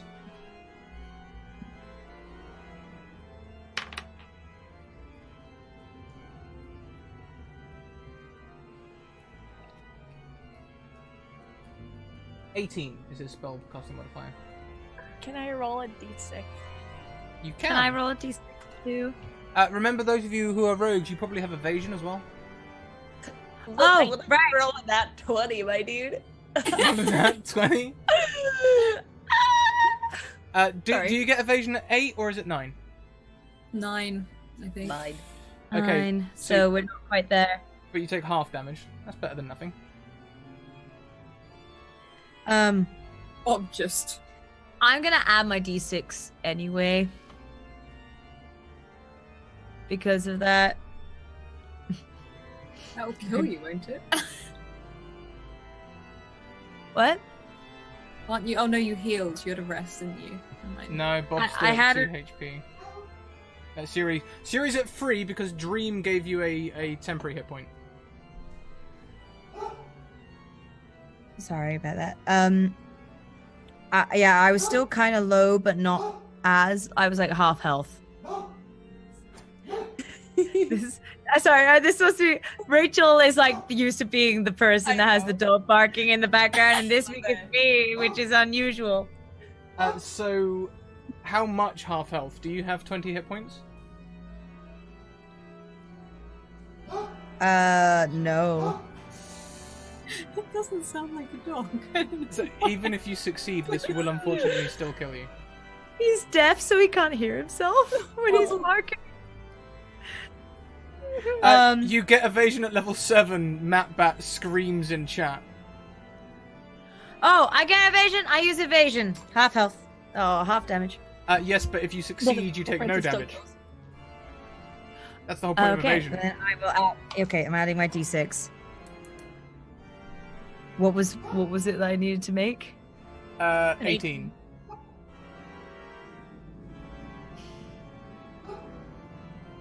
Can I add my other d6? You can add another d6. That's just fine.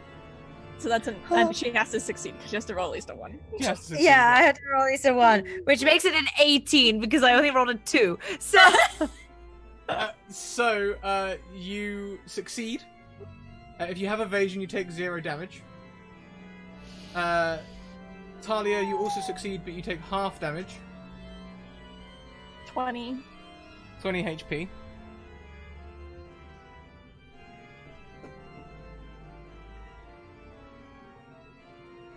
The bats in the room seem strangely unaffected.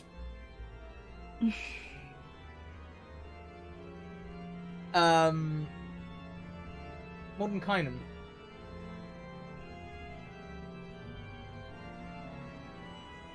It ain't even a thing. Mordenkainen's just stepping out of the way. Sizzled a little, but he's okay. And this does also hit Tatiana, or Irina, rather. If I can find her character sheet again. Irina does not dodge out of the way, and Irina falls to the ground. Big Deb?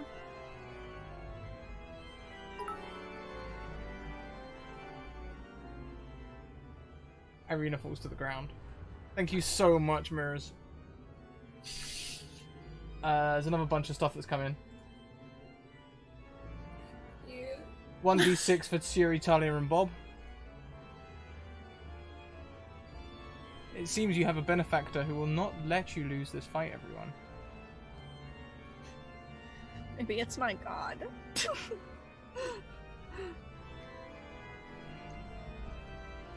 So yeah, Irina goes down and Strahd freezes.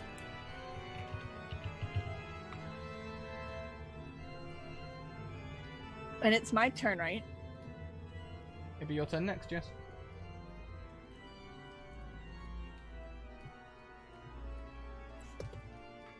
Is it my action to use the amulet?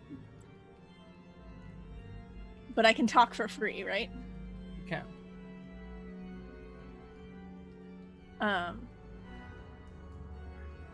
And she's gonna talk to Strahd. No, she's gonna use the amulet and then she's gonna talk. What is it that you say? Just like,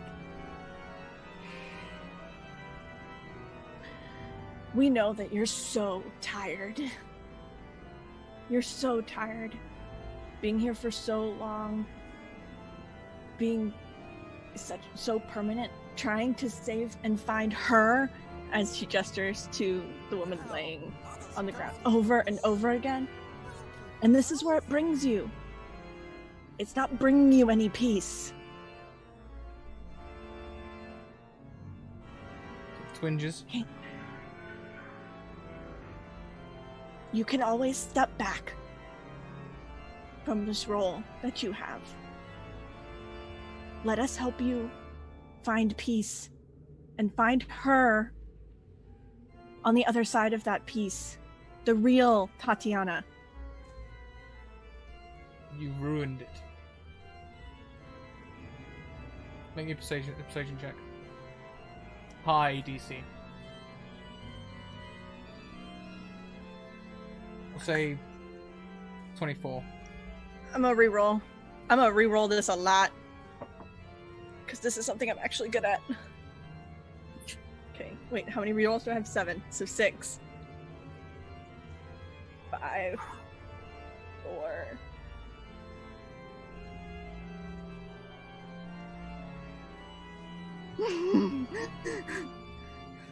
On a 24, he just says you ruined it, but just looks at you. He doesn't continue. As if he's inviting you to carry on talking.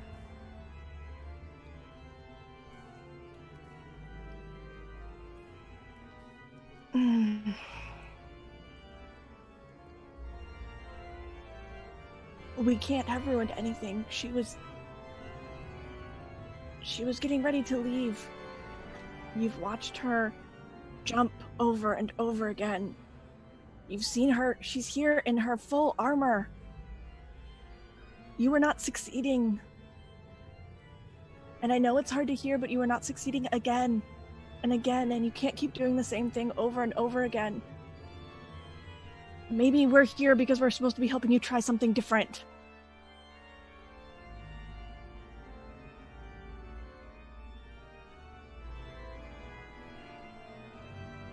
You were a smart and successful man when you were alive, and you are a smart and powerful man now, and you know that doing the same thing over and over again is not getting you any closer to her, it is not getting you any closer to peace, and it is just having time wear away at you.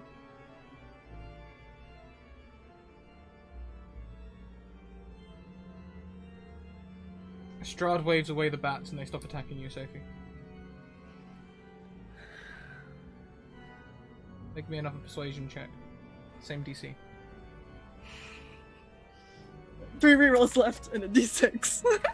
I can do this. Come on, +7.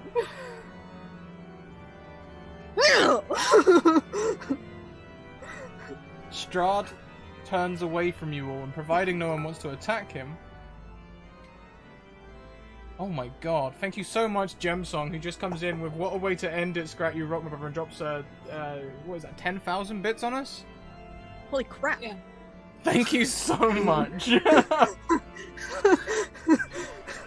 That bit goal, we're currently at 582% of our regular streaming bit goal, so thank you so much, everyone. Like, daily, streamly one, thank you. Thank Strahd... you for keeping us alive. Yeah. Strahd turns away, and provided no one attacks him, will walk towards the catacombs. Bob is looking at Talia, and then he's like, "Can we go home?" If he's Talia's still... gonna follow. She's like, no, I think we have to follow him. No. Like, We and have, Bob's to, like, we have to see this through to the end. "What are you planning to do?" Whatever it takes. Okay, well, I'm going first. You hired And- me for a reason. And Bob will Okay, but probably push past her. Don't provoke him. Just I'm Let's not see how going this to plays out. provoke him. And it's sort of like Bob's eyes meet Talia's, and for once it's almost like on the same level as I'm not backing down, when normally he'll always take orders and going first. and she like steps back in a way that is very unusual, taking what the position that Bob usually has. Bob will follow Strahd. Strahd continues to walk down this corridor, steps on the trap that you marked out earlier. It doesn't trigger. Just walks across. Bob still avoids it. I'm still jumping it. Sort of looks back disdainfully like, oh yes. Yes, that's right. He continues walking down the steps into the catacombs. Is everyone following or just Bob and Talia? No, Sophie would have followed as well. Absolutely. But she's very guarded. As you start to leave, Mordenkainen grabs you and Siri by the shoulders. He gets down to halfling level. This is our chance. Whilst Bob and Talia have been distracted, I'll start casting the spell that you saw in my madness. You think that'd work? It's a 9th level disintegrate spell. She's gonna unwrap her finger. What about this? You could do some of that as well. Like, work on Very it? good at fingering. When his guard's down, he'll strike. Okay. Bob will probably call out to Strahd. Where are you going? My brother's tomb. Can we leave Barovia now?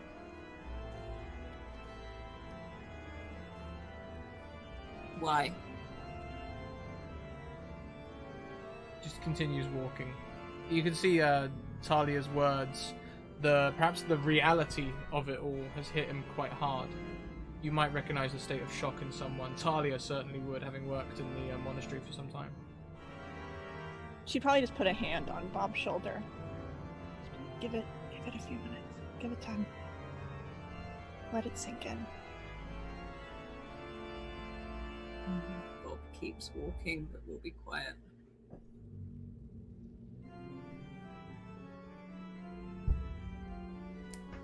Carly can probably tell he's seething.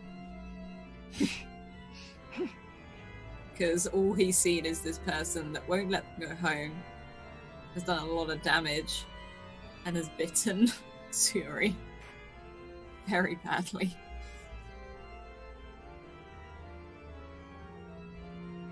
What can we do to go home?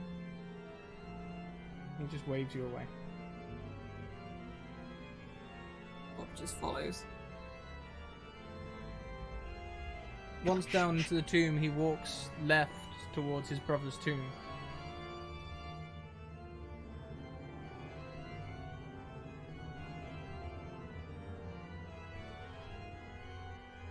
He rests his hands on the coffin. You might remember seeing the vision of him crying there. You don't understand. I can't just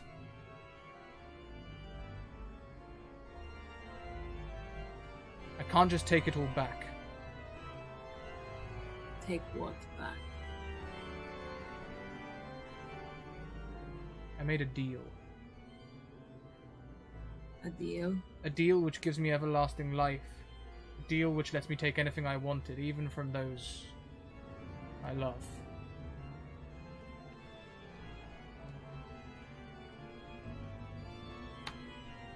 Let's deal with Strahd. Gods.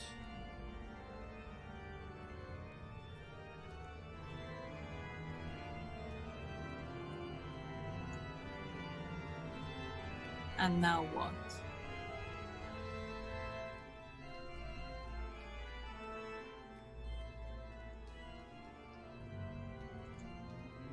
I failed them all. Sergei. My mother. Who's this castle is named after.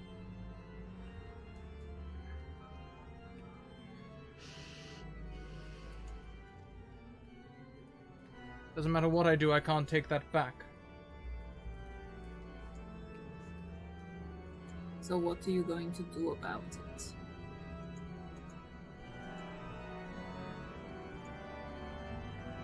Make Irina my wife. Tatiana. She may have had a bit of a problem back there.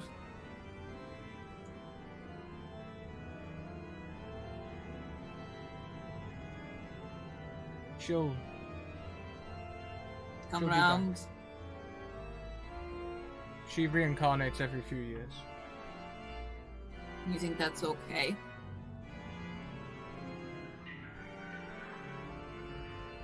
She's stuck here like everyone else is. Why are we stuck here? How do we get out? You don't understand. My gift, my immortality, my ability to do whatever I please to anyone I please. It's not only a gift, it's also an imprisonment. I'm stuck Why here do- and so should you be with me. That is... I should be stuck here for your mistakes? You came here Because after all. you've got this weird obsession with this poor woman that you kidnap every other year. Are you that selfish? Cocks his head, looks at you with piercing eyes for a moment. That is the curse of Strahd.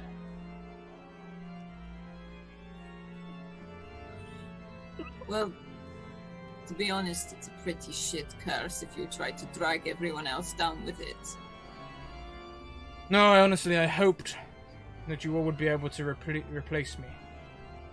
You Once want I me can find someone powerful enough to take my position, the gods would be happy with them to curse instead of I.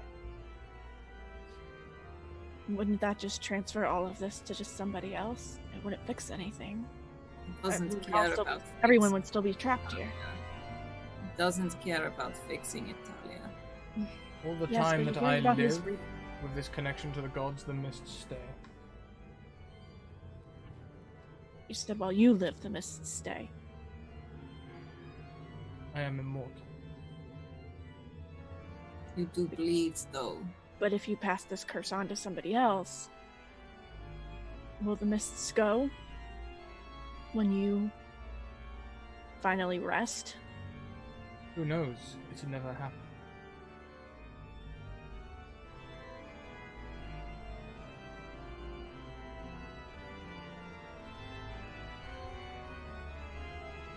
So you want to drag everyone down with you. If I have to burn in hell, then everyone else can burn in hell with me. Oh gosh, I bet you're great at parties. You know that's not how you have, like, friendships. You don't just steal people away. You don't lock them in a town and make them miserable.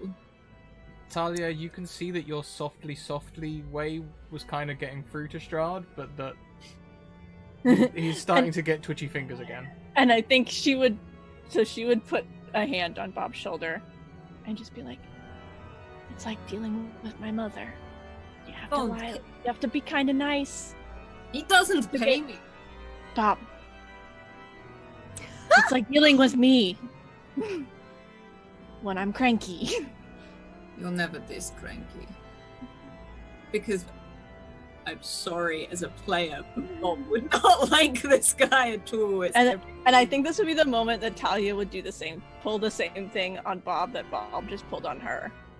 And look at Bob straight in the eye. Just, you have to trust me.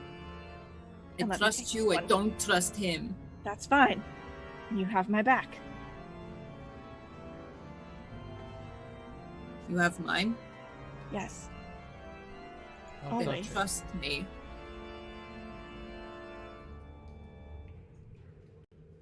He's just going to keep us here and drag more people here. He's going to find God, if we can help him get out of this. Like, how? Let's have a chat about it. That's what I'm trying to do. I'm not good with words, Talia. You know I can't do words. I know. That's why I said let me take it. And she would How'd you get out of this bargain? And sort of turns to Strahd. I don't have many words, but... And he just sort of stumbles over them. He's like, how do you get out of it?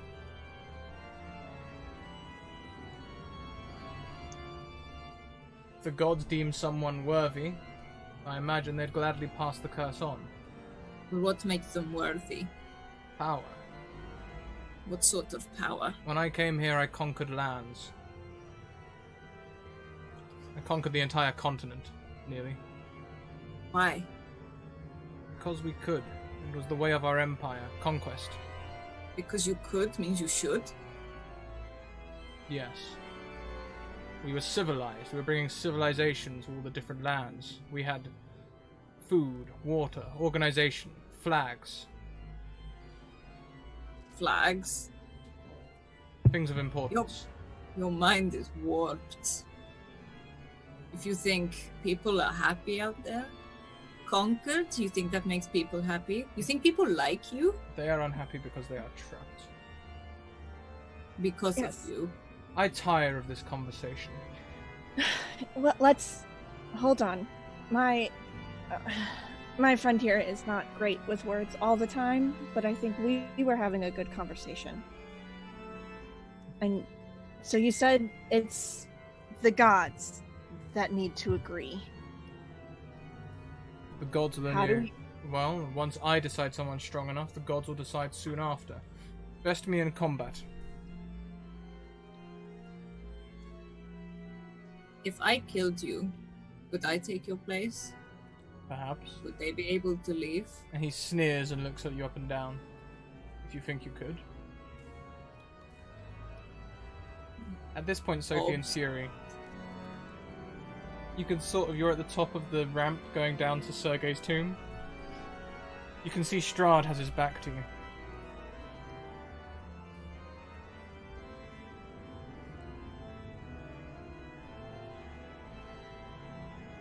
What's Mordekainen doing?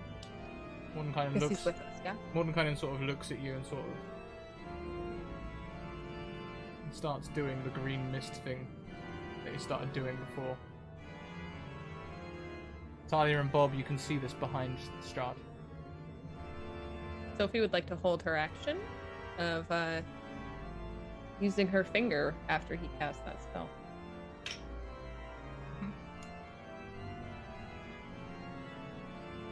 If you best me, you would take on my curse. You would be stuck here, Bob. Sorry, Siri. Well, I think if Suri can possibly do something. I'm guessing it's not really the time for an action of really any sorts, is it?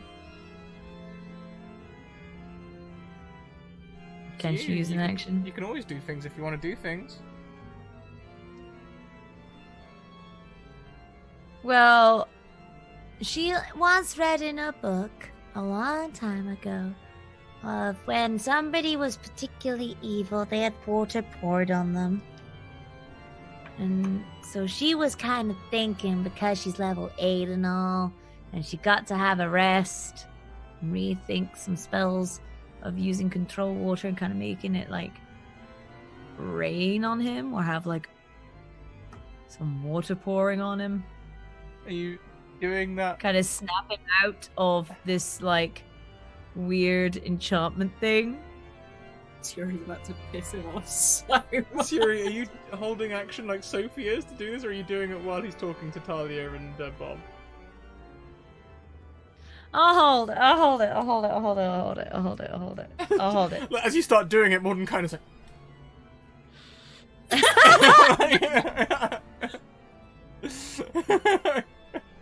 Just like, no.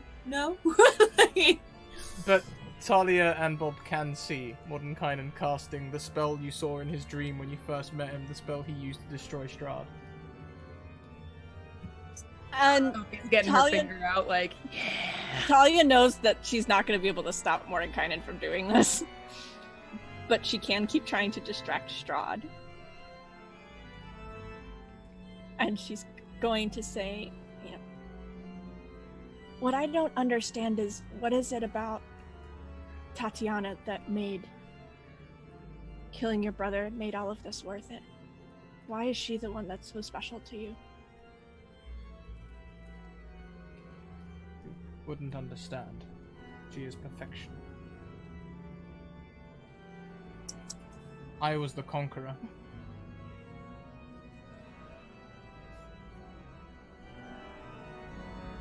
But was she just something else to be conquered? Was it just that your brother wanted her and won? Was it just competition between men, or is it that she is special somehow? And Talia's just hoping that getting him talking about Tatiana is like the key distractor. Villain monologue. Like... Strahd contemplates you for a long moment.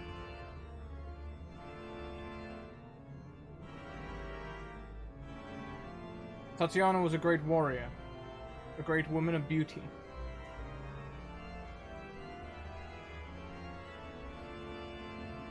Never acted underhandedly. A treasure.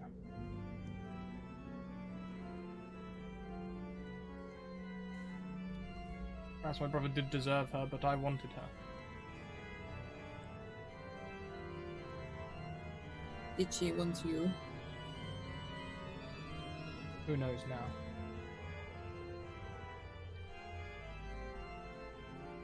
Maybe, at the time. By the time I came back from Conquest, they were already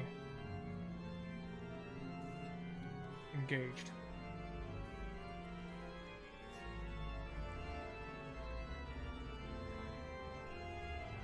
And,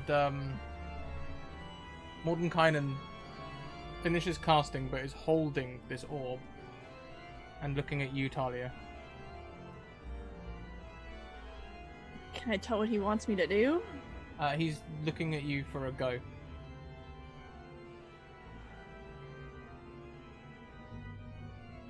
Do I think Strahd is distracted? Strahd's very distracted.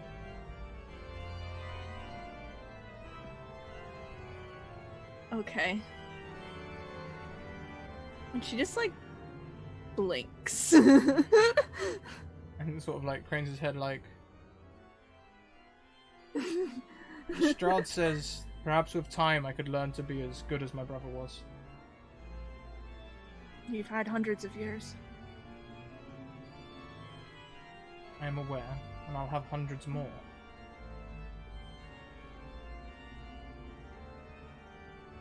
Would you leave this poor woman alone?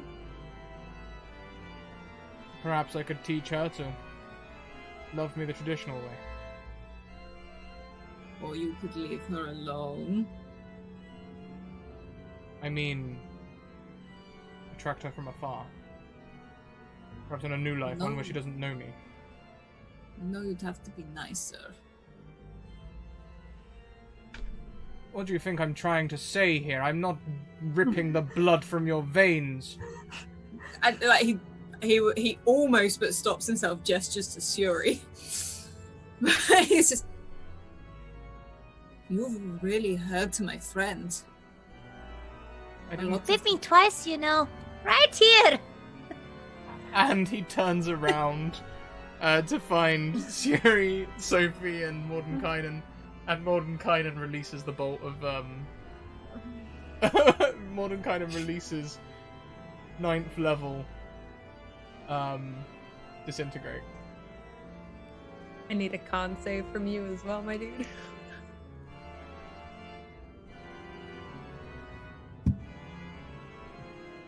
Only just. It's what, 100 and... Maths. 40, 110, 115, 114. Yep, and a con save, you say? Yes. And can I use my rerolls to make you reroll stuff? Yes, you can. How many do I have? You have many for the end of this. 7. Reroll. No, 5. 15. Reroll. 23. Reroll.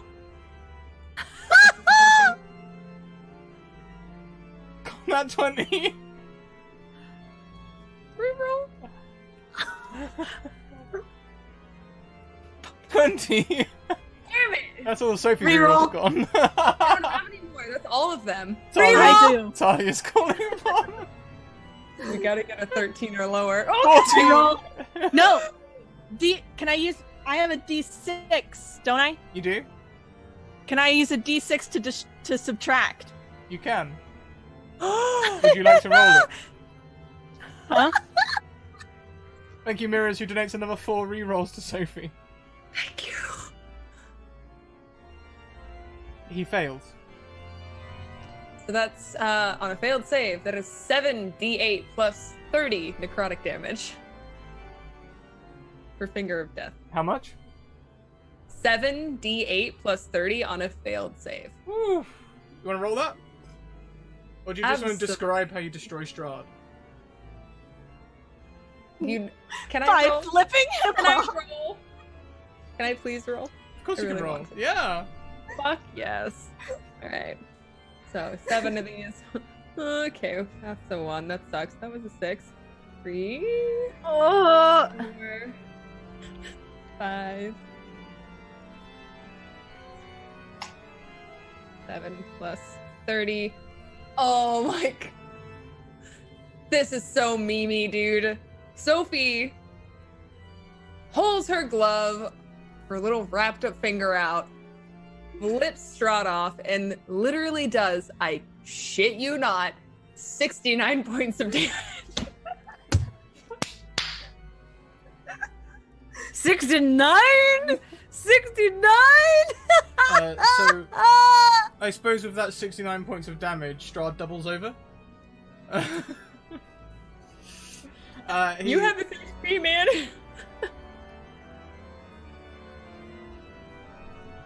Your Finger of Death destroys Strahd. And you see a misty apparition of Strahd stand for a second, look at you all, look at Talia especially, and just sort of shake his head. And then disappear north through the catacombs. And Talia's gonna book it. Go, get yeah, let's all go. Go, Oh, yeah. go. Let's all go. Bob will follow. Go, Let's go. Book it, Strahd Rangers. she'll grab onto her sister's hand and just like, not to pull her, but just to run with her. You can all get down there. You can see again those very clean slabs. Huh? What's happening? Get it! Get him! Stab him! It's like teleportation squares outside of the... Okay, yeah, and then Talia's gonna make everybody stop before we teleport back into the box of lights. And then Mordenkainen casting Dispel Magic at level 7 says carry on. Carry on. Good, that's your business.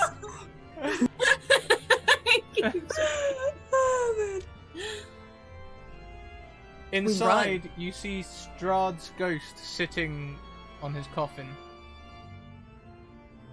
As you enter, he looks at you all.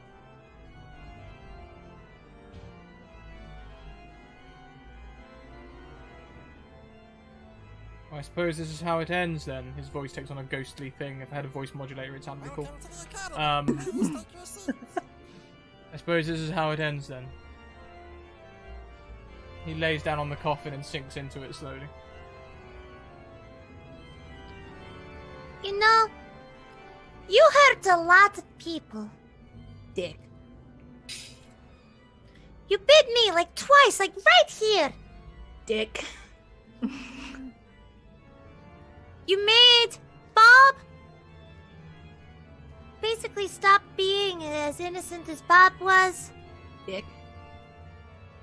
You made Talia have to become a lot more brutal than she was. Dick. You made Sophie fall in love with you. Dick. And you bit me twice, like right here. Dick. And on that, can Talia's like, is this just that we need to like stab the body? And she and on the last resounding dick, can Talia take the sun sword and jam it through his heart? Yes. You can. From now on, you'll be known as the Dick of Strahd. Oh no. No. Yes. Strahd can't hide his surprise as death takes him into the black abyss. Surprise turns to rage, and the pillar stone of Ravenloft trembles with fury. The very foundations of the castle begin to shake. The shudders abate as Strahd's burning hatred melts away, replaced at last with relief. The dark orbs of his eyes wither and sink into his skull.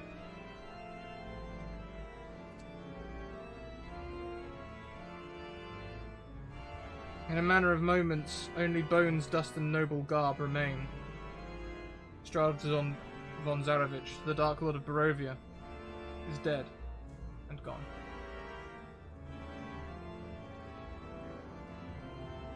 Now what? Wait, that's it? That's really it? He's dead. We can leave? If Moments when later, or if Rahadin bursts into the room, crying, "Master!" A voice from behind you, an elf of dusky brown skin and long black hair, his face a mask of terror, looks on what you have wrought and screams. As Rahadin rushes you, trying to avenge his fallen master. Bob So, used something that was given to him that he hasn't used yet and probably should have done. Sure. Bob, who has absolutely had enough, puts his palm on the floor and draws up these pack of hellhounds that rise up out of the ground and just points towards Strahd's servant and just gets them to circle him. Oh my How do god, you- it's a So Ramsey he has bolt. hold person on him, so the dogs can just go crazy. You can do that. Bob, how do you command the dogs? Just circle him. Don't let him move. It's a Ramsey Bolton moment. All the time Bob speaks to the dogs, they speak in a strange tongue that hisses and whistles, and their skin begins to pour with smoke. It was the curse of accepting the gift. But the dogs, after only a few minutes of seeing this person held, will want to go for the kill. Bob, do you let them? What does this man do? Sophie casts hold person, right?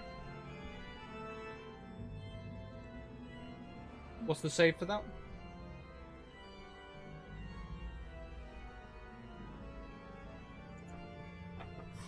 That would be a wisdom save. Wisdom save.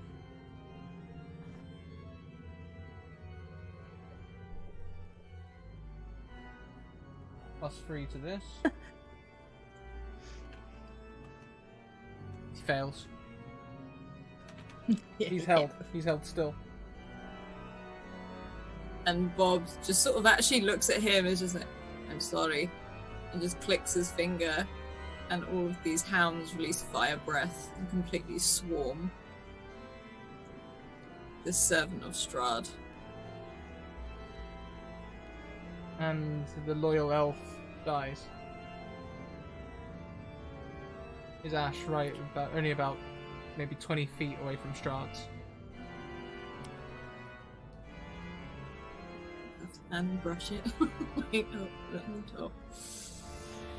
At the end of the, since this is, if the death of Strahd, if it truly is the death of Strahd, do any weird things that have happened to us throughout this maybe reverse, like certain thirsts for or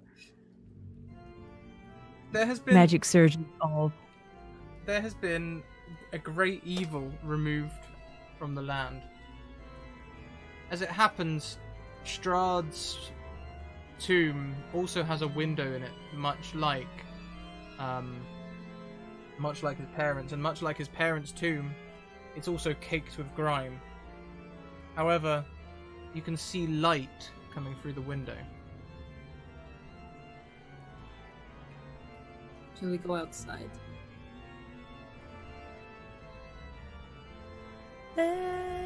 First time we've seen sunlight that wasn't magical since we got here. It's still dim through this grimy window that's never been cleaned, but you can tell it's the sun rising for the first time, maybe in centuries. The people of Barovia celebrate. Your curses are lifted as the sunlight touches your skin. The Barovians take the sunlight as a sign that the evil in their land has been purged. And despite that, though they know escape is now possible, most Barovians realize that they have nowhere to go and no reason to leave. A few depart, including Irina, who doesn't die. Who did not die? I need him who did not die.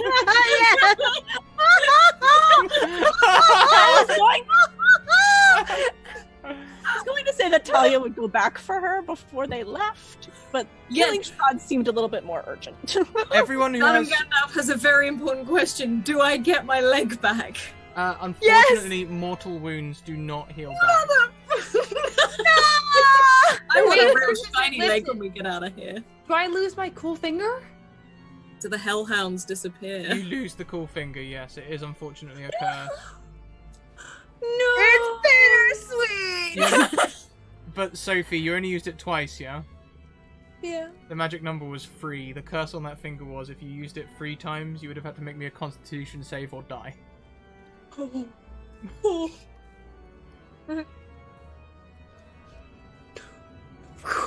So, lucky escape, right?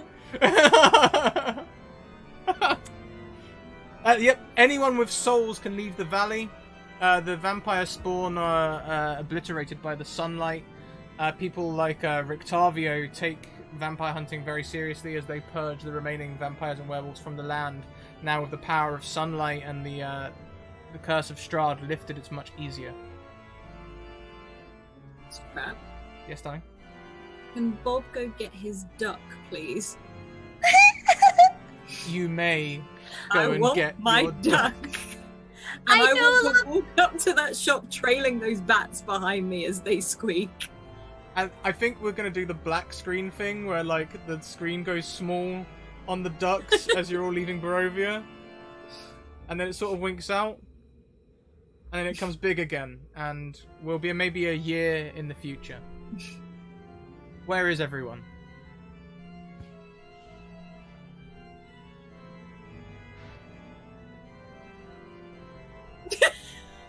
His only focus was his duck. He doesn't know. He's got his bats and his duck. Talia, do you go back to your home?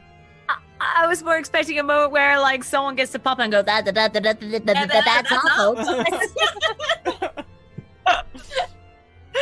I No, think. I want to know what happens to these characters. I have to know. I don't think Talia.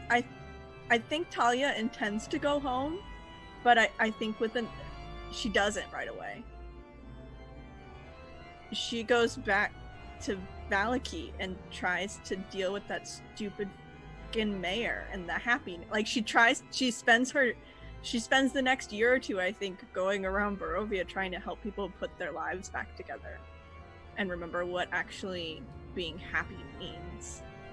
And maybe now that the sun is shining again, she can talk to her goddess and have her guidance here. You feel the presence of your god strongly now the mists are lifted.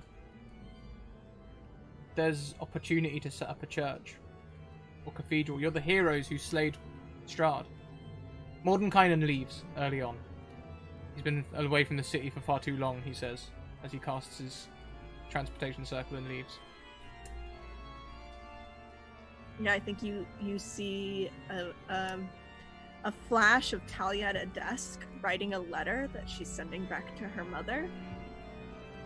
And you see her with that first priest that they met, whose son had been turned by Strahd, and who's now hopefully at peace, trying to rebuild the church here in Barovia and help the people find their way again.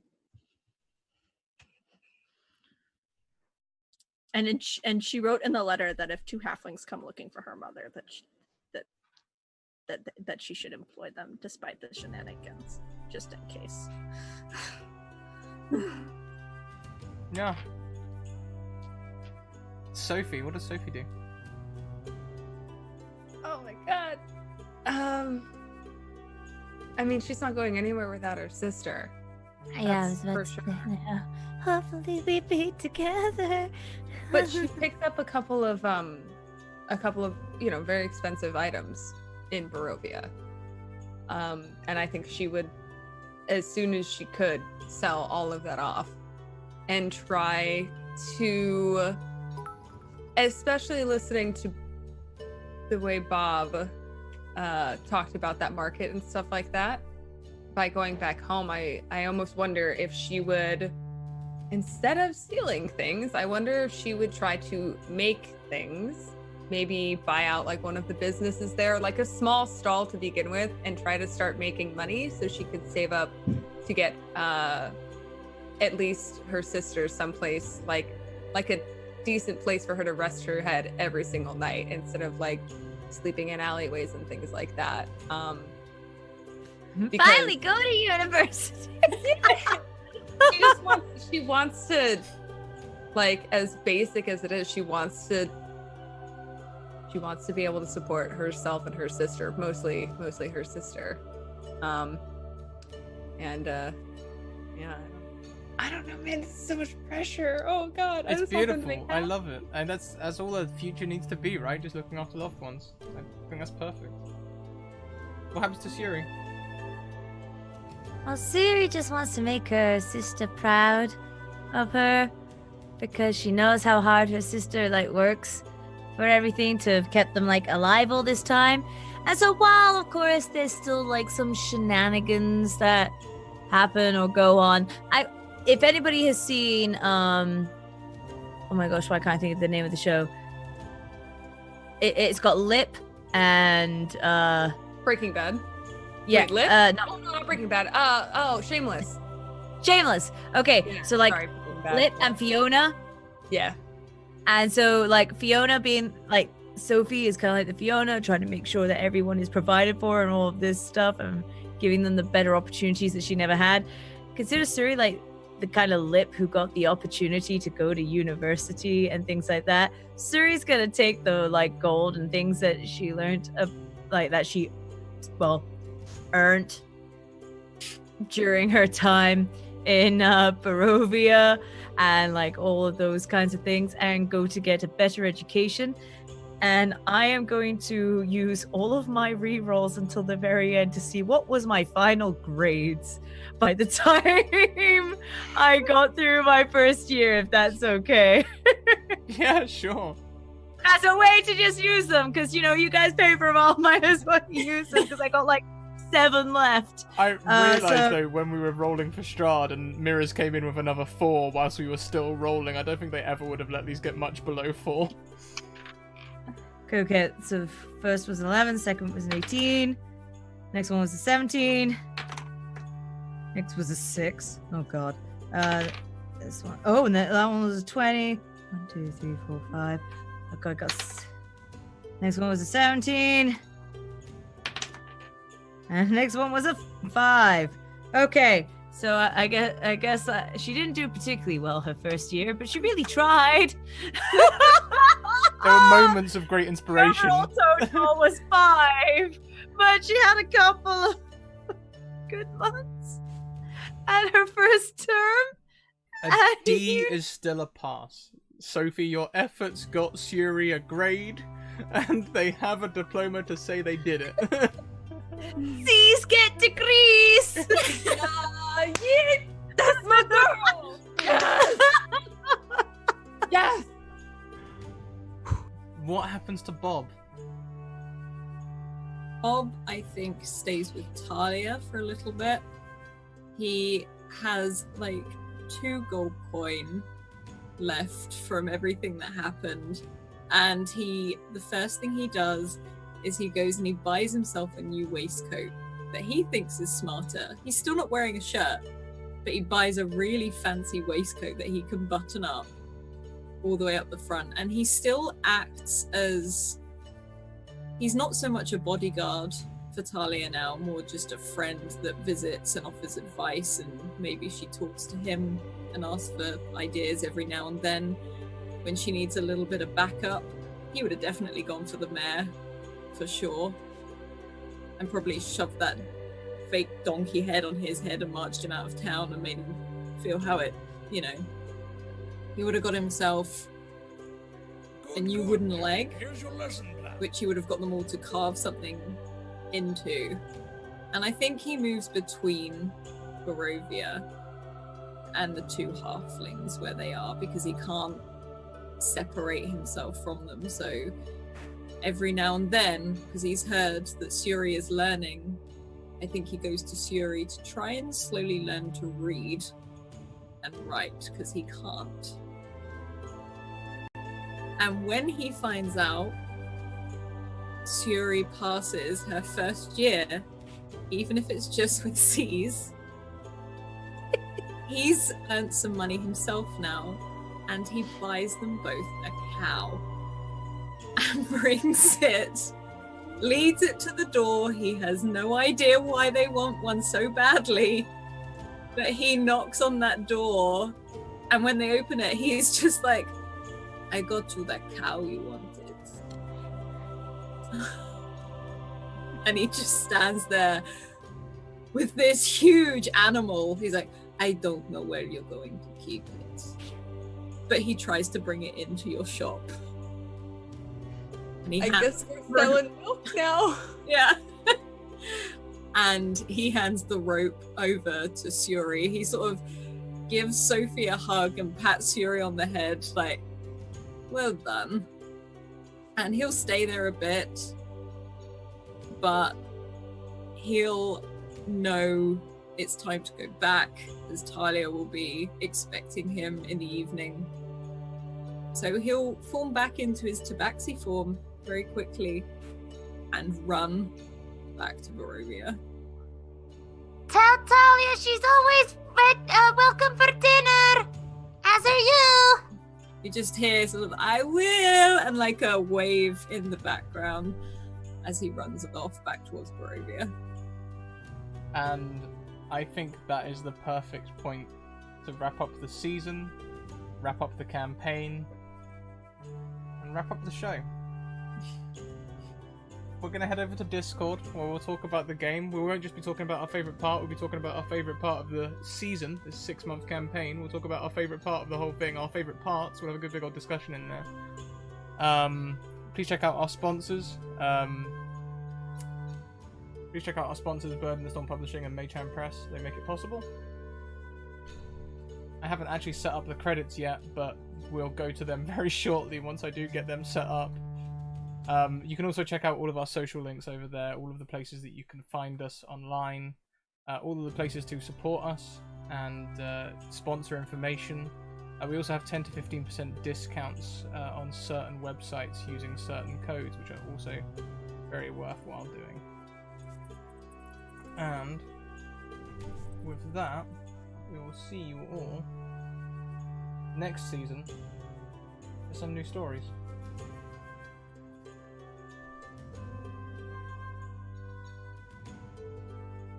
See you later, everyone.